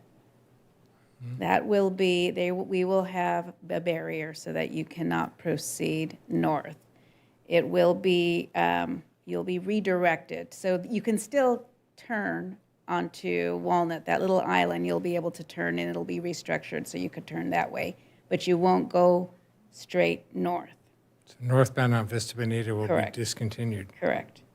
And that was a safety measure as cars are often trying to merge over and we're trying to make it friendly for bikes to travel. So that was going to be a conflict. Okay, I'll go back and look at the plan on that. All right. My other concerns are turning radiuses. And looking at, we have food provision trucks that come into town and we have straight trucks, okay, they make it. They're about the size of our mid-size orange buses. But the semis that come in are doing a 28 or a 32-foot trailer with a 2 or maybe a 3-axle tractor. Trailers off track. They don't follow the steering wheel exactly. They track off a bit when they make their turn. We also have residents, guilty, that have RVs and things, or if you've got a 102-inch wide trailer pulled by a 20-foot truck, I don't think I can make the turns from a 12-foot lane into a 17-foot lane without off-tracking and hitting a hard barrier on a curb without taking out, staying in my lanes. If I go across the paint line and take another lane, yes. But the off-tracking, I'm not convinced that these plans are going to facilitate Are you talking successful about, turns. Mayor, just for clarification, so we can keep notes, are you talking about heading eastbound on Foothill and making Yeah, right-hand turn. And you can make that right-hand turn now with that setup? The current one, yes. Well, but I have to own both lanes. I can't do Yeah. it from the curb. Yes. Okay, and if I'm southbound on Glendora Avenue to go westbound on Foothill, I'm going to have to take both lanes. Currently. Yes, I cannot do it from the right-hand turn lane without hitting something. Okay. We might, can we see if Sasha's available? Or Alta Planning? And a similar consideration, Glendora Avenue, right-hand turns to Carroll. So if those are actually hard islands, raised hard islands in bulb outs, that's, to me, going to be an obstacle. And I could be a road hog and take it, but I'm going to be a road hog to do that. And it's daily traffic, that could be an issue. I believe Greg is unmuting people, but just a reminder, if you're unmuted, it may unmute several people, so if you have any background noises going on or craziness, just be cognizant of that. May I say something? Understood. Good evening, Mayor, and good evening, members of the council. My name is Sasha Fox. I'm with Alta Planning and Design, and what you're speaking to are the truck turning templates and truck turning test that we do via auto turn as we develop the design. We have developed those throughout the design, initially at 30% with just the basics of the 2D lane layout. I would say the configuration and the turning radii, to your point, Mayor, is will be different for each corner. But we specifically have received that question on these the traffic going southbound and going west onto Foothill Boulevard. So if I can share my screen, if that would be okay, Valerie. Sure. I can share the turning templates that we have ran and can make available for the team. And I will turn my video off here because I have some bad lighting. But let me see if I can share my screen.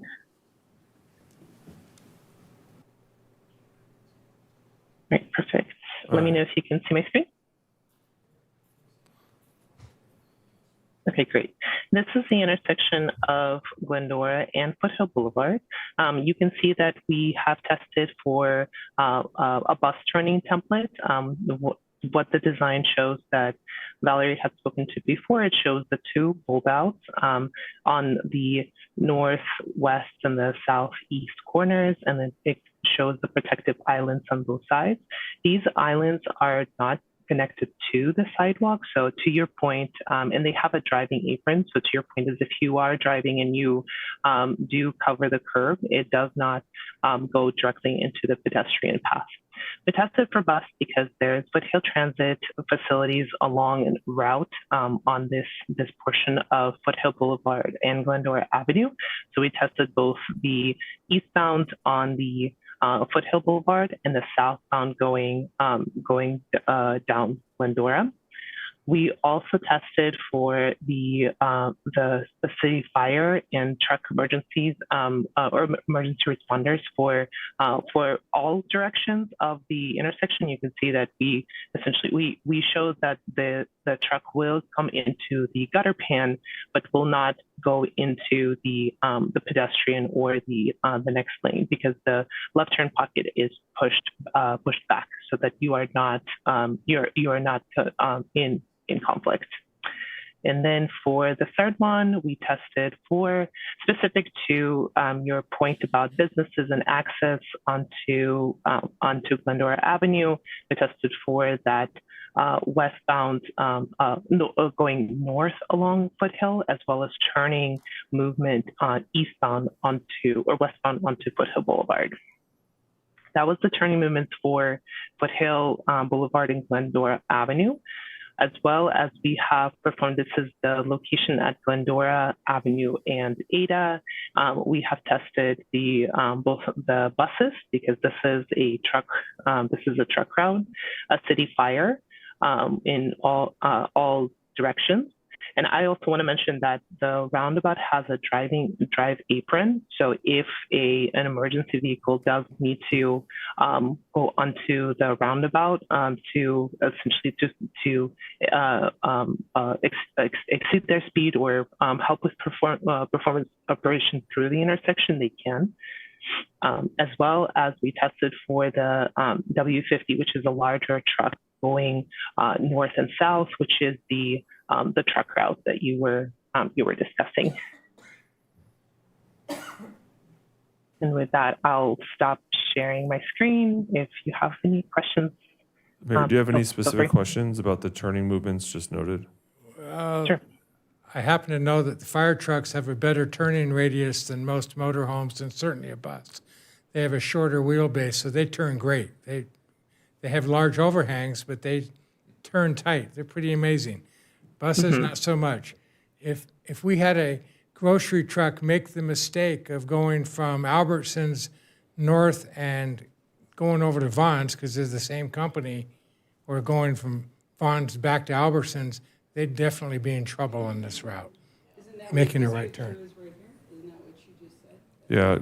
The traffic circle, they could probably navigate. They'd never get to the circle because they wouldn't make the right-hand turn at Foothill. That's what I think they went over that turning with the And large truck. I think Mayor. they know better. They go down Grand and come across through 66 to avoid this.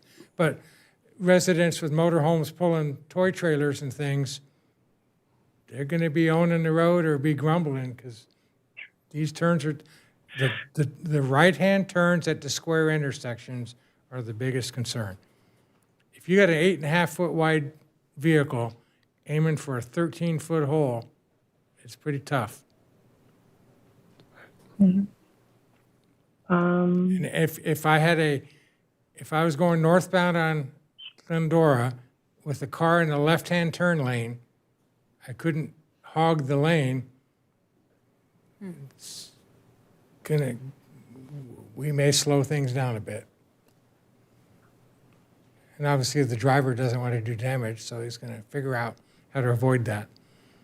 And if we go back to Carroll, that's even tighter than this. Well, we can provide that additional turning movement going in the right-hand turn as well with the SU truck to your point, Mayor. I believe we have those. This is just a sample of the exhibits, but I can go ahead and forward that to Valerie as well.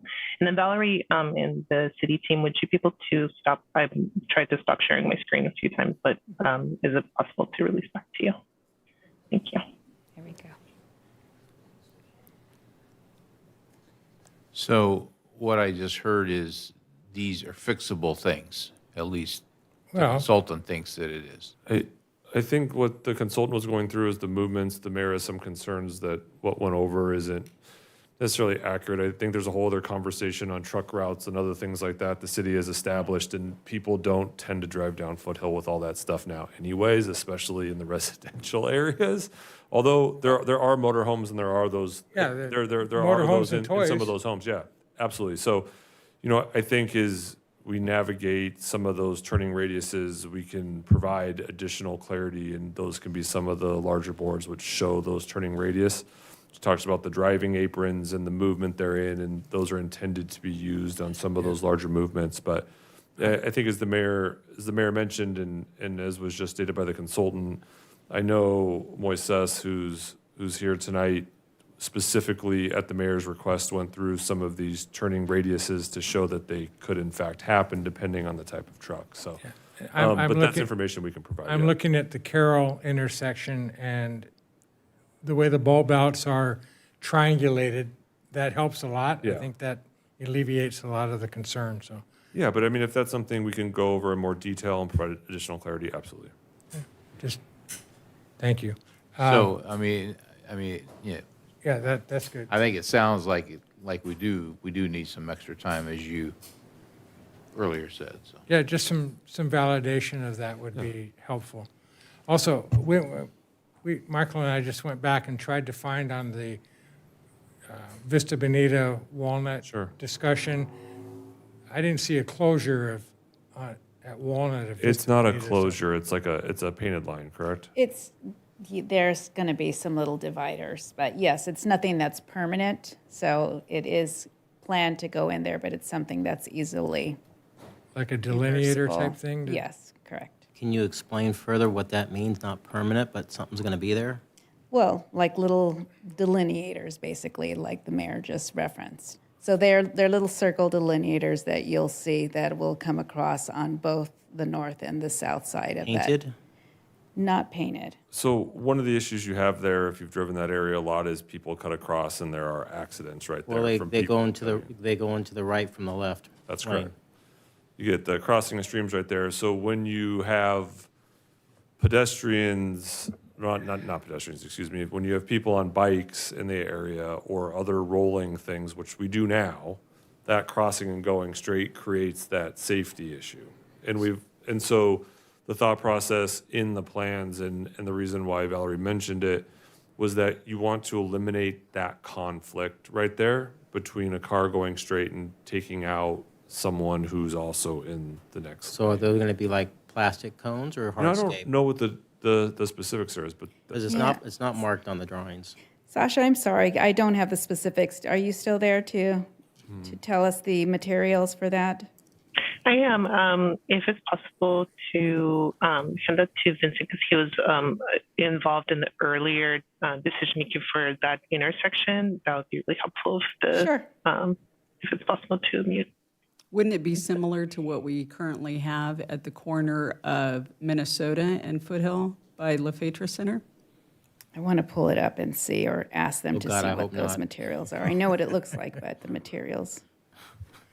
That you want to make permanent. Why not make it permanent? No, no, you need to bypass. Permanent for what? Permanently closed. No, no. Are they in a meeting? Why? Well, because you want to go Vista Bonita and bypass all that. Sasha. If you close that, you won't be able to go in Vista Bonita, and you won't be able to go out that way. You'll have to go all the way around and through the roundabout. Sasha, are you still there?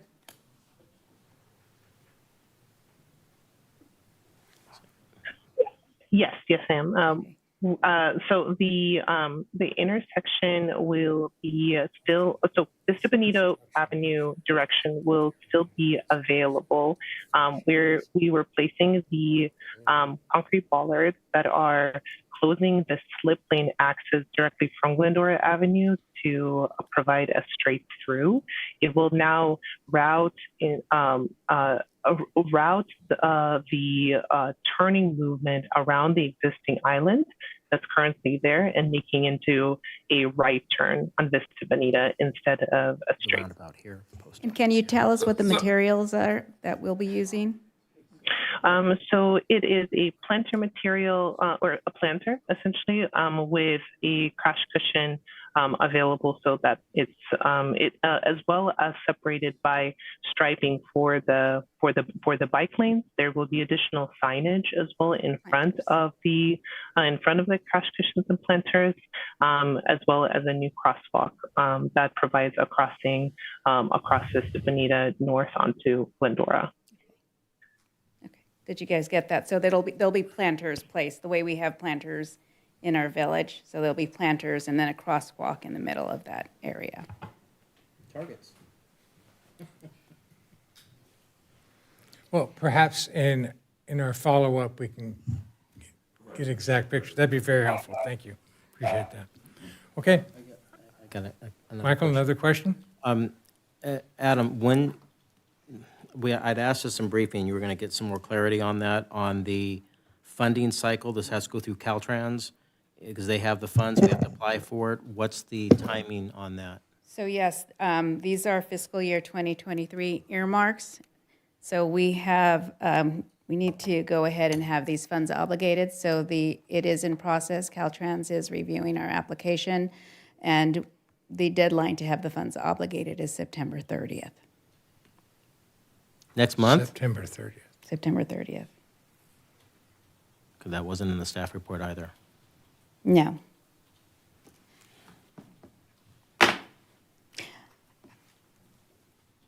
However, if there are minor changes that you want to do, we can, depending on what it is, we can still make adjustments.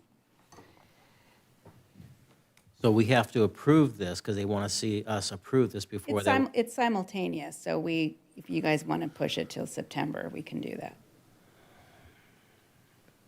What about the second meeting in September? What if we wanted to do it to that one? Is that cutting it too close? It's close, but we may be able to work that out. Okay, I'm going to come back to Shauna. Really quick, Adam, what medium do we have available to put this stuff out? The history and all of this stuff? Yeah, so typically throw a website when together or something? Yeah, when we do things, we've done additional workshops. So when there was a question, I think when we talked about the station area plan, council asked for an additional meeting. We brought in some storyboards and had some roundtables in the Bidwell. All this information has been available on the website for years, and we've updated that website with the current plan so we could direct people, provide a website on Engage Glendora, which we have before on various activities where people can provide commentary and interest. We can do a number of different things to solicit additional insight and information and point people to those. see when COG staff is available, see when Alta staff is available to provide questions and answers for various turning movements and radius. So we can do so mix of in-person things, online things, et cetera, et cetera. So How can we let people know that? like, so the typically, website is there? it's a great question. So we can use our listserv where people have signed up for updates to send out information, social media, so on and so forth. So Okay.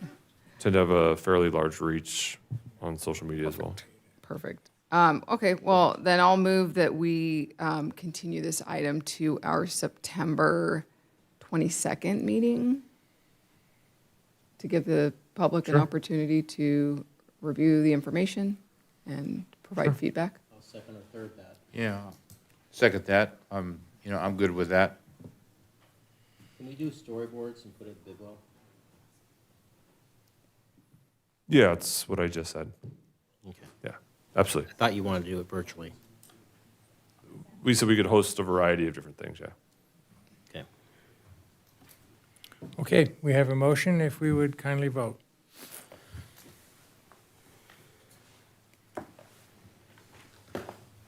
Motion to continue the project to September 22nd. Thank you very much. Thank you. All right. That brings us to consent calendar. Items 8 through 19 may be enacted in one motion without individual discussion unless a council member has desire to pull an item or ask any specific questions. Is there such a desire? No, and Mayor, I would move that we approve items 8 to 18, or, I'm 19. sorry, 19. Okay, may I get a second?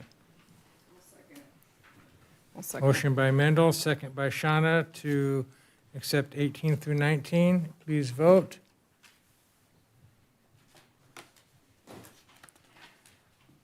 Items carry 5-0 unanimously. Thank you very much. Can I make a motion on the next four? Would you? Well, we're bumping up against our witching hour here, so. We can get it done. Speed. Okay. Our great friends from WCA are still hanging out. Gotta love them. Hi there. Good evening, Mayor, Mayor Pro Tem, council members. I'm here to present amendment number 2 to Mariposa's agreement with the city for landscape services, which will be extending to June 28, 2027. Mariposa's been serving the city since 2022. The original agreement was awarded on June 28th, 2022, and the contract was a 4-year contract with 3 optional 1-year extensions. On July 9th, 2024, amendment number 1 was approved to service the Glendora Unified School District properties. The extension of service is the first of 3 options. It will extend through June 28, 2027. The increased cost will be 3%. Comparatively, we looked at Anaheim and Los Angeles, who have had a CPI increase of almost 13% over the past 4 years. So 3% increase annually is right within that range. The annual spending limit is $1,720,000. About 200,000 of that is for extra work. And then this will increase the total amount of the contract to $7,011,720. Just a list of things that Mariposa maintains within the city. They do the parks, they do the schools for Glendora Unified, they do our landscape for our facilities, our medians, right-of-ways. They do a lot of work in the village. They abate our open spaces twice a year. They do a few drains that we have, and then they also do some trail work as needed. Some considerations about Mariposa. They've been serving Glendora since 2022. They have quality service and responsiveness, adequate number of staff to provide comprehensive work, and the 3% increase is very reasonable. Recommendations that the council approve amendment number 2 to the contract services agreement with Mariposa Landscape for landscape maintenance and weed abatement services, extending the term of the agreement through June 28th, 2027, in amount not to exceed $1,720,000. And also authorize the city manager or his designee to execute the amendment. And that concludes my presentation. If you have any questions. Thank you, Matthew. It's Sure. great. Any questions, comments? No? I'd love an. I'll move items 1 and 2. There you go, that's what I need. Second. Motion by Mr. Alawas, second by Mr. Thompson. Kindly cast our vote. Well, that was easy. That was easy. All right. That's thank you. great. Okay.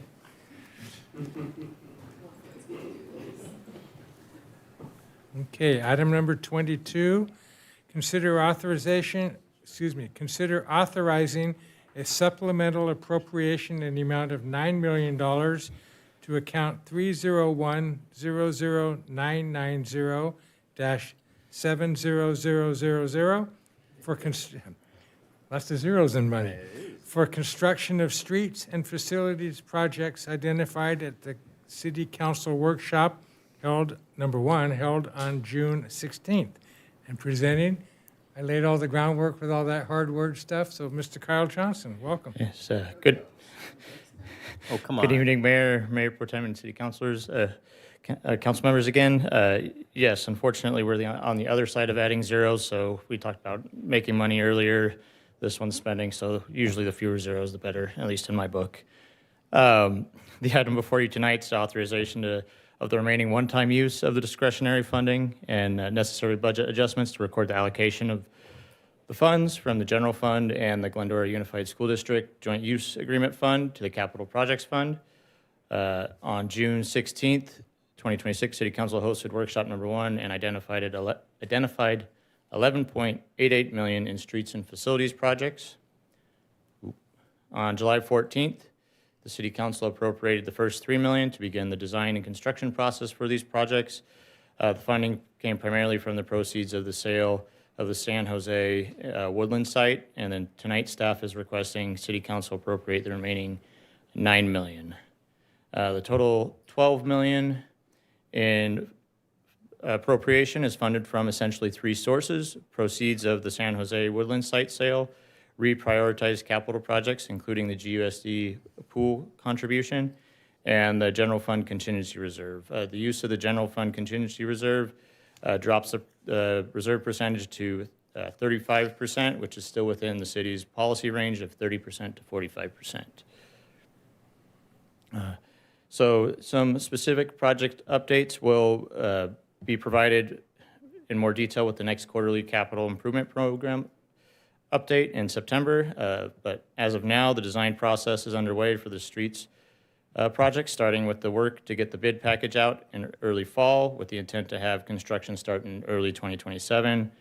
Work will start on the facilities bid package in early fall following the completion of the streets bid package, and the project budget will start as 2 major projects reporting the appropriations as 1 street projects and 1 facilities project. And then further allocation to the specific street and facilities projects will occur as the specific project packages enter the design and construction phases of the projects. Looking ahead, so another plug for our workshop on September 16th. There will be a discussion on the consideration as a potential funding source of the one-time use of discretionary funding. Safeguards to consider during that discussion, and the potential trade-offs of using any additional one-time discretionary funding. Any additional one-time use of the discretionary funding would primarily draw from the city's pension set aside would be a fundamentally different approach from the fiscal stance that was taken in Workshop 1, where the pension set aside was looked at something we wanted to avoid using for the initial $8 to $12 million identified projects. Considerations for any additional use of the one-time funding should include evaluating available restricted resources first. The funds should be used on one-time discrete, one-time capital uses, so no ongoing use for the programs. Identification of replenishment sources, such as the future development of the school sites if we were to use any additional reserves now, and establishing a minimum pension reserve floor. So additional one-time use of discretionary funds may avoid construction cost escalation, potentially at the sacrifice of flexibility in the event of an economic downturn or emergency event, right? Which is the intent of having the reserves. Workshop 3 will provide more detail and structure for this conversation. So at this time, staff recommends that City Council authorize the appropriation of $9 million in the Capital Projects Fund and authorize the necessary budget adjustments for the accounting entries needed to record the funding allocation to the Capital Projects Fund from the General Fund and the GUSD Joint Use Agreement Fund.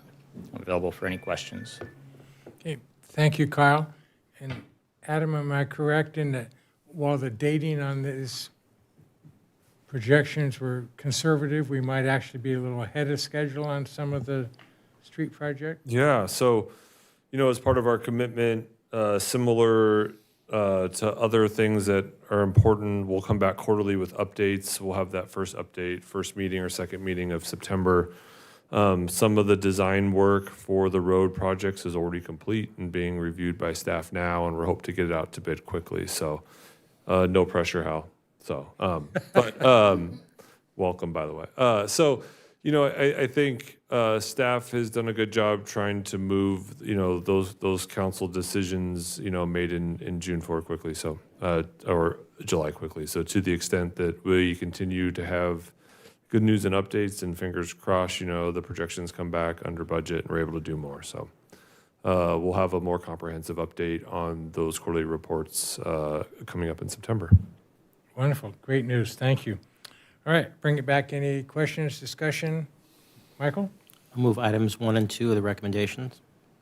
Okay. Second. Oh, okay. Did you have a question or comment? No, No? Okay. Ready to get Past his bedtime. that stuff going. All right, good deal. I'll ask us to kindly vote. Motion carries 5-0 unanimously. Very good. Next item, I must say thank you to our community partners from WCA for hanging out in the gallery and keeping us looking so good, and brings back Matthew. Hello again. I'm here to present an agreement renewal with WCA for tree maintenance services, contract that would serve for 5 years and would not exceed $760,000 annually. So a little bit of background, West Coast Arborist is our city tree maintenance and management contractor. They've been serving Glendora since 1999, over 12,000 city trees that they take care of for us. City of Glendora's tree maintenance services is overseen by the Public Works Department, and our current tree maintenance agreement expired on June 30th of this year, hence why I'm here. On November 18th, 2025, WCA entered into a contract with the city of West Covina, and this contract includes cooperative purchasing language. WCA indicated their willingness to extend this pricing to Glendora, 5-year period with fixed costs until June 30th of 2028. Starting July 2028, the annual cost may increase up to 4%. Annual cost is not to exceed $760,000. And this is just a little comparison chart to different contractors. We have the pricing that we'll get with WCA compared to Azusa, who has North Star, and Pomona, who is serviced by Mariposa. And as the graph indicates, WCA's pricing is the best out of the three. West Coast Arborist has been working in Glendora over 26 years. They specialize in municipal arboriculture. They have sufficient equipment and for specialized maintenance of our ficus trees. One of my favorite things is seeing the West Coast knock out all of the ficus within a couple of days along Glendora and Foothill. Very impressive operation. And they also provide GSI mapping for our tree inventory, which city staff uses on a regular basis to identify planting sites, old trees, diseased trees. Very helpful tool for the city.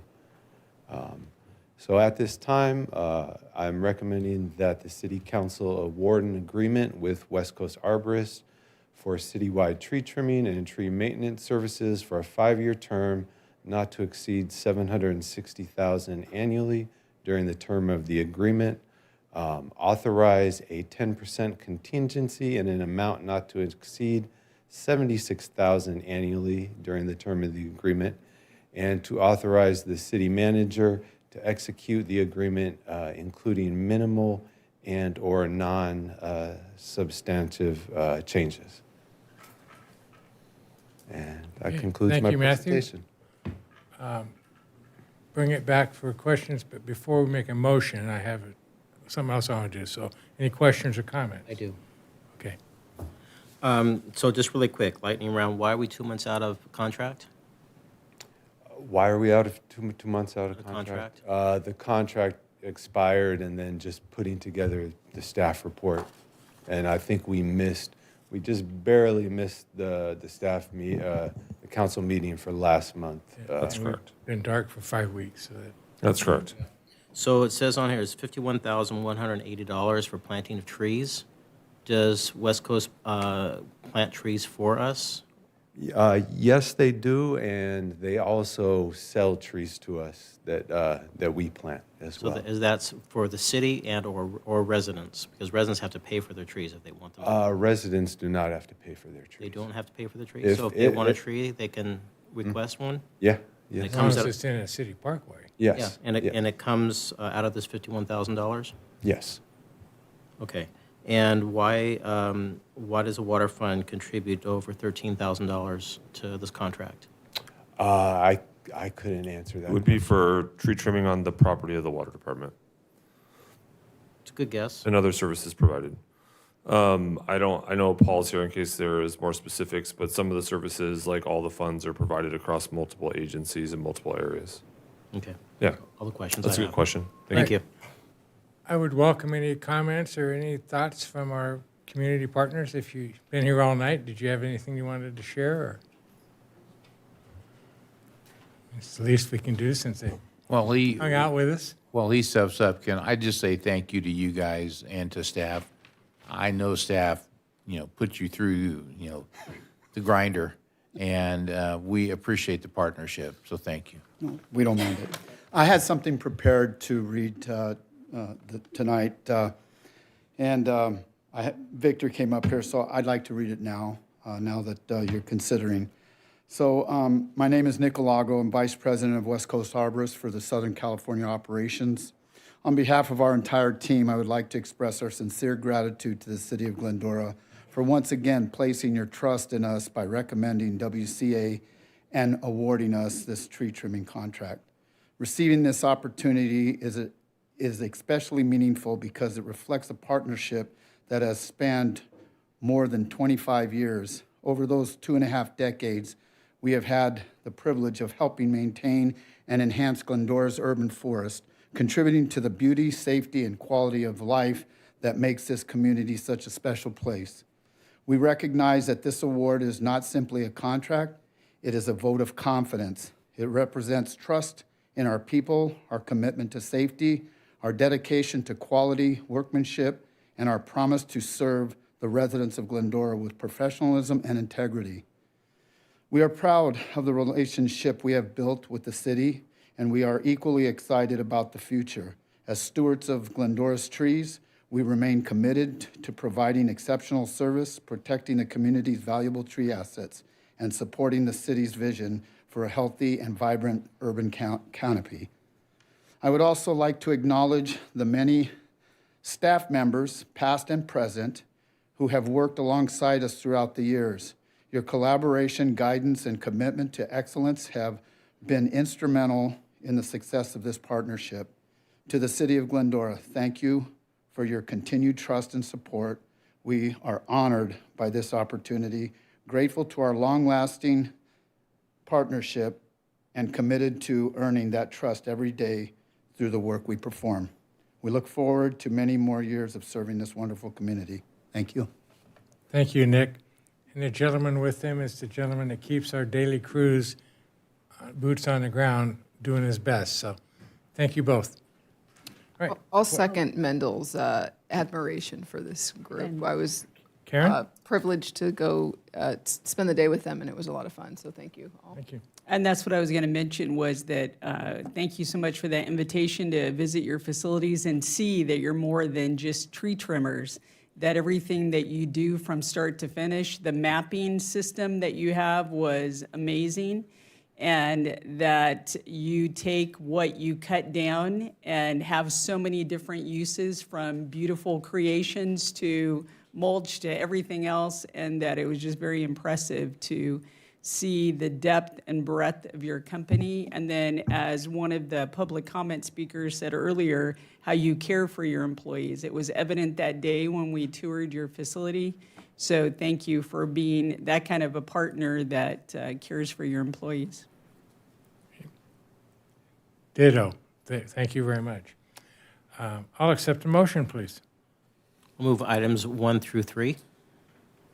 Second. Okay, motion by Mr. Alawa, second by Mr. Thompson. Please vote.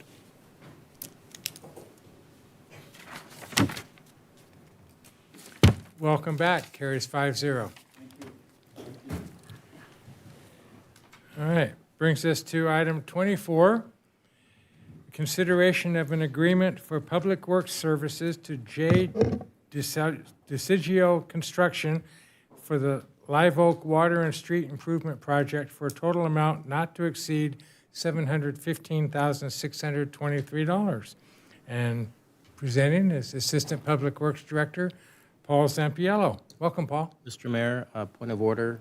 Do we need to, it's a witching hour, do we need to make a motion to extend? Okay, if We can be quick. We could be quick, I'm sure, but No. It typically just goes by if everyone, you don't have to vote on it. Does everyone agree? keep going. All right, perfect. Water down. Okay, I will try to keep it brief. Good evening, Mayor and members of council. Tonight I'll be presenting on Live Oak Water and Street Improvement Project and the request for council's approval to ratify the emergency procurement and the project agreement with JDC Construction. So the purpose of the project centers around the need for immediate infrastructure response. First, the existing water main had deteriorated and it was experiencing repeat failures. The risk of additional breaks had increased, which caused the potential for property damage, service interruption, and traffic impacts. The third was replacing of the water greatly improves the reliability of the water system and provides service to the neighborhood and public facilities. Finally, because of the proximity of the actual work to the Cullen Elementary School, the work needed to be completed during summer recess to reduce the impacts to students, parents, and school operations. These factors contributed to creating an urgent need to begin this work rather than wait for a traditional bid process. So just to give a little bit of context of where this was specifically on Live Oak, or North Live Oak, The emergency repairs were located at the 300-400 block of North Live Oak Avenue. The main elements of the work consisted of installing 850 linear feet of 8-inch ductile iron pipe, reestablishing service connections, including one 4-inch service line to 1-inch service lines, installing 3 new fire hydrants, and installing 10 new water main valves for isolation. There was also improvements to the service connection for the school, improving the meter vault and bringing this up to a modern city standards. Finally, the completion of the roadway restoration over this area by the affected trenching. So as I had spoke about briefly, before the construction began, the conditions along Live Oak had become unacceptable. The water main in this area had become to a point where we were having increased failures. Just in the last few months, we had multiple leaks in the same locations, oftentimes right at the time when school was letting out, having impacts to not only the neighborhood but the school. The likelihood of the increased breaks was significantly increased, and staff felt the need to move forward with getting this work completed rather than trying to wait for a later point.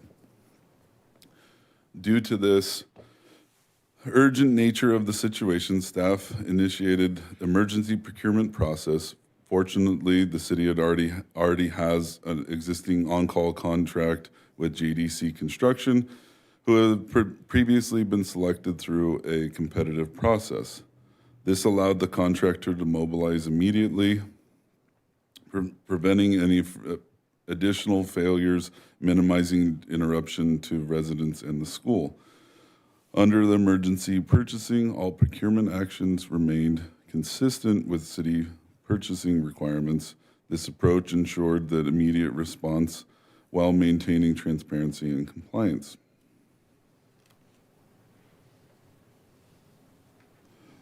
The improvement was completed. The improvements were completed under the project to prolong the reliability of the water system, replacing the aging facility and prolonging the life of the water system would further lessen the potential for future emergencies.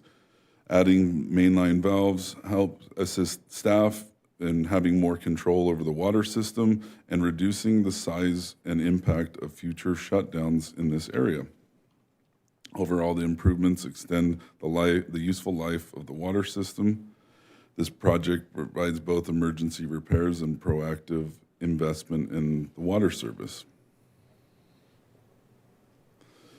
Construction of the water main has been completed as of last weekend, where we did the final tie-ins of the water system and the intersection of Live Oak and Leodora. This work was needed to be completed on a Saturday, as we did start to get towards the end of the window of school starting.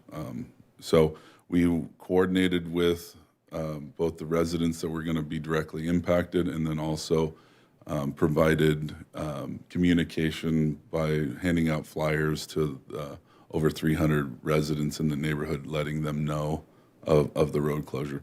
I was happy to state that staff were out on site with the contractor throughout that process, and it went really smoothly, and we've been able to fully restore the water line, bringing that into 100% service. The fiscal impact consists for this project of the following: the construction agreement with JDC of a total amount of $622,623. Staff is requesting a contingency amount of $93,000 for any necessary additional change orders, resulting in a total amount for the project authorization of $715,623.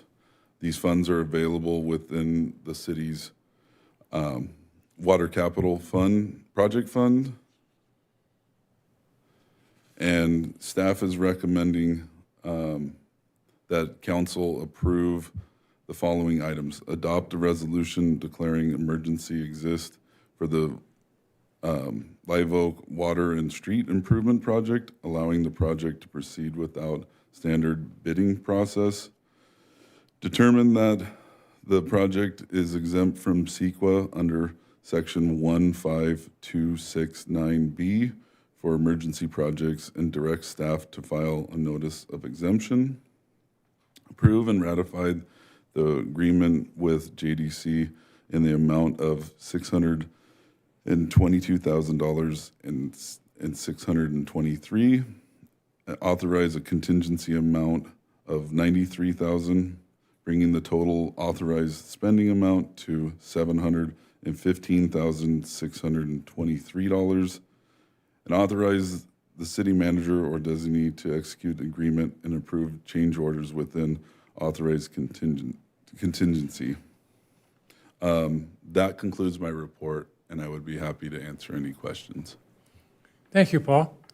I don't see any lights on to ask questions. So after getting in there, it was as bad as we expected or worse? Or? Yeah, in fact, if I go back, I think one tell is this picture right here. This is, we did run into, we were in the process of doing the design for this project because of the increased level.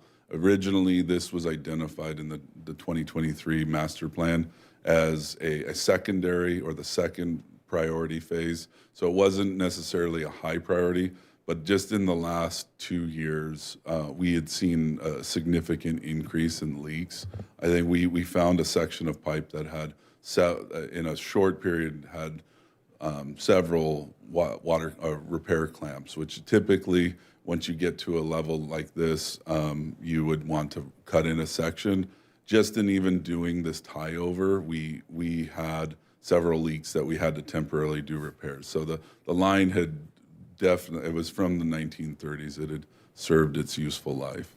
Yeah, that picture, I thought it was the power pole behind it. One of It's the pretty unique crusty. things that Paul and his team had to navigate too is we don't have summer school at all of our elementary schools, and of course this year it was at Cullen. So in addition to all the other navigation, Paul's team had to navigate summer school too, and they did a really good job. I heard from the school district that they appreciated the communication throughout the entire process. Yeah, no, and I want to give a little bit of a shout out to not only our distribution team, but Jeff Moore, our water construction inspector. He ran point on this project. He coordinated with the school district, made sure that they had everything that they needed. He worked with a lot of the residents. There were a few hiccups, as often construction happens, but he was able to work through those. And these after-hour parts of it, he was out there. So definitely want to give him a lot of thanks. Great leadership. Thank you very much. Any other questions, comments? I'll entertain a motion, please. I would move that we approve items 1 through 5. I'll second. Okay. Thank you. Please vote. Motion carries 5-0. Thank you very much. Thank you. Bring it back to any, thank you, Paul. Bring it back to any closing comments, directions? Just a reminder to the public that September 11th, it will be 25 years since September 11th, 2001.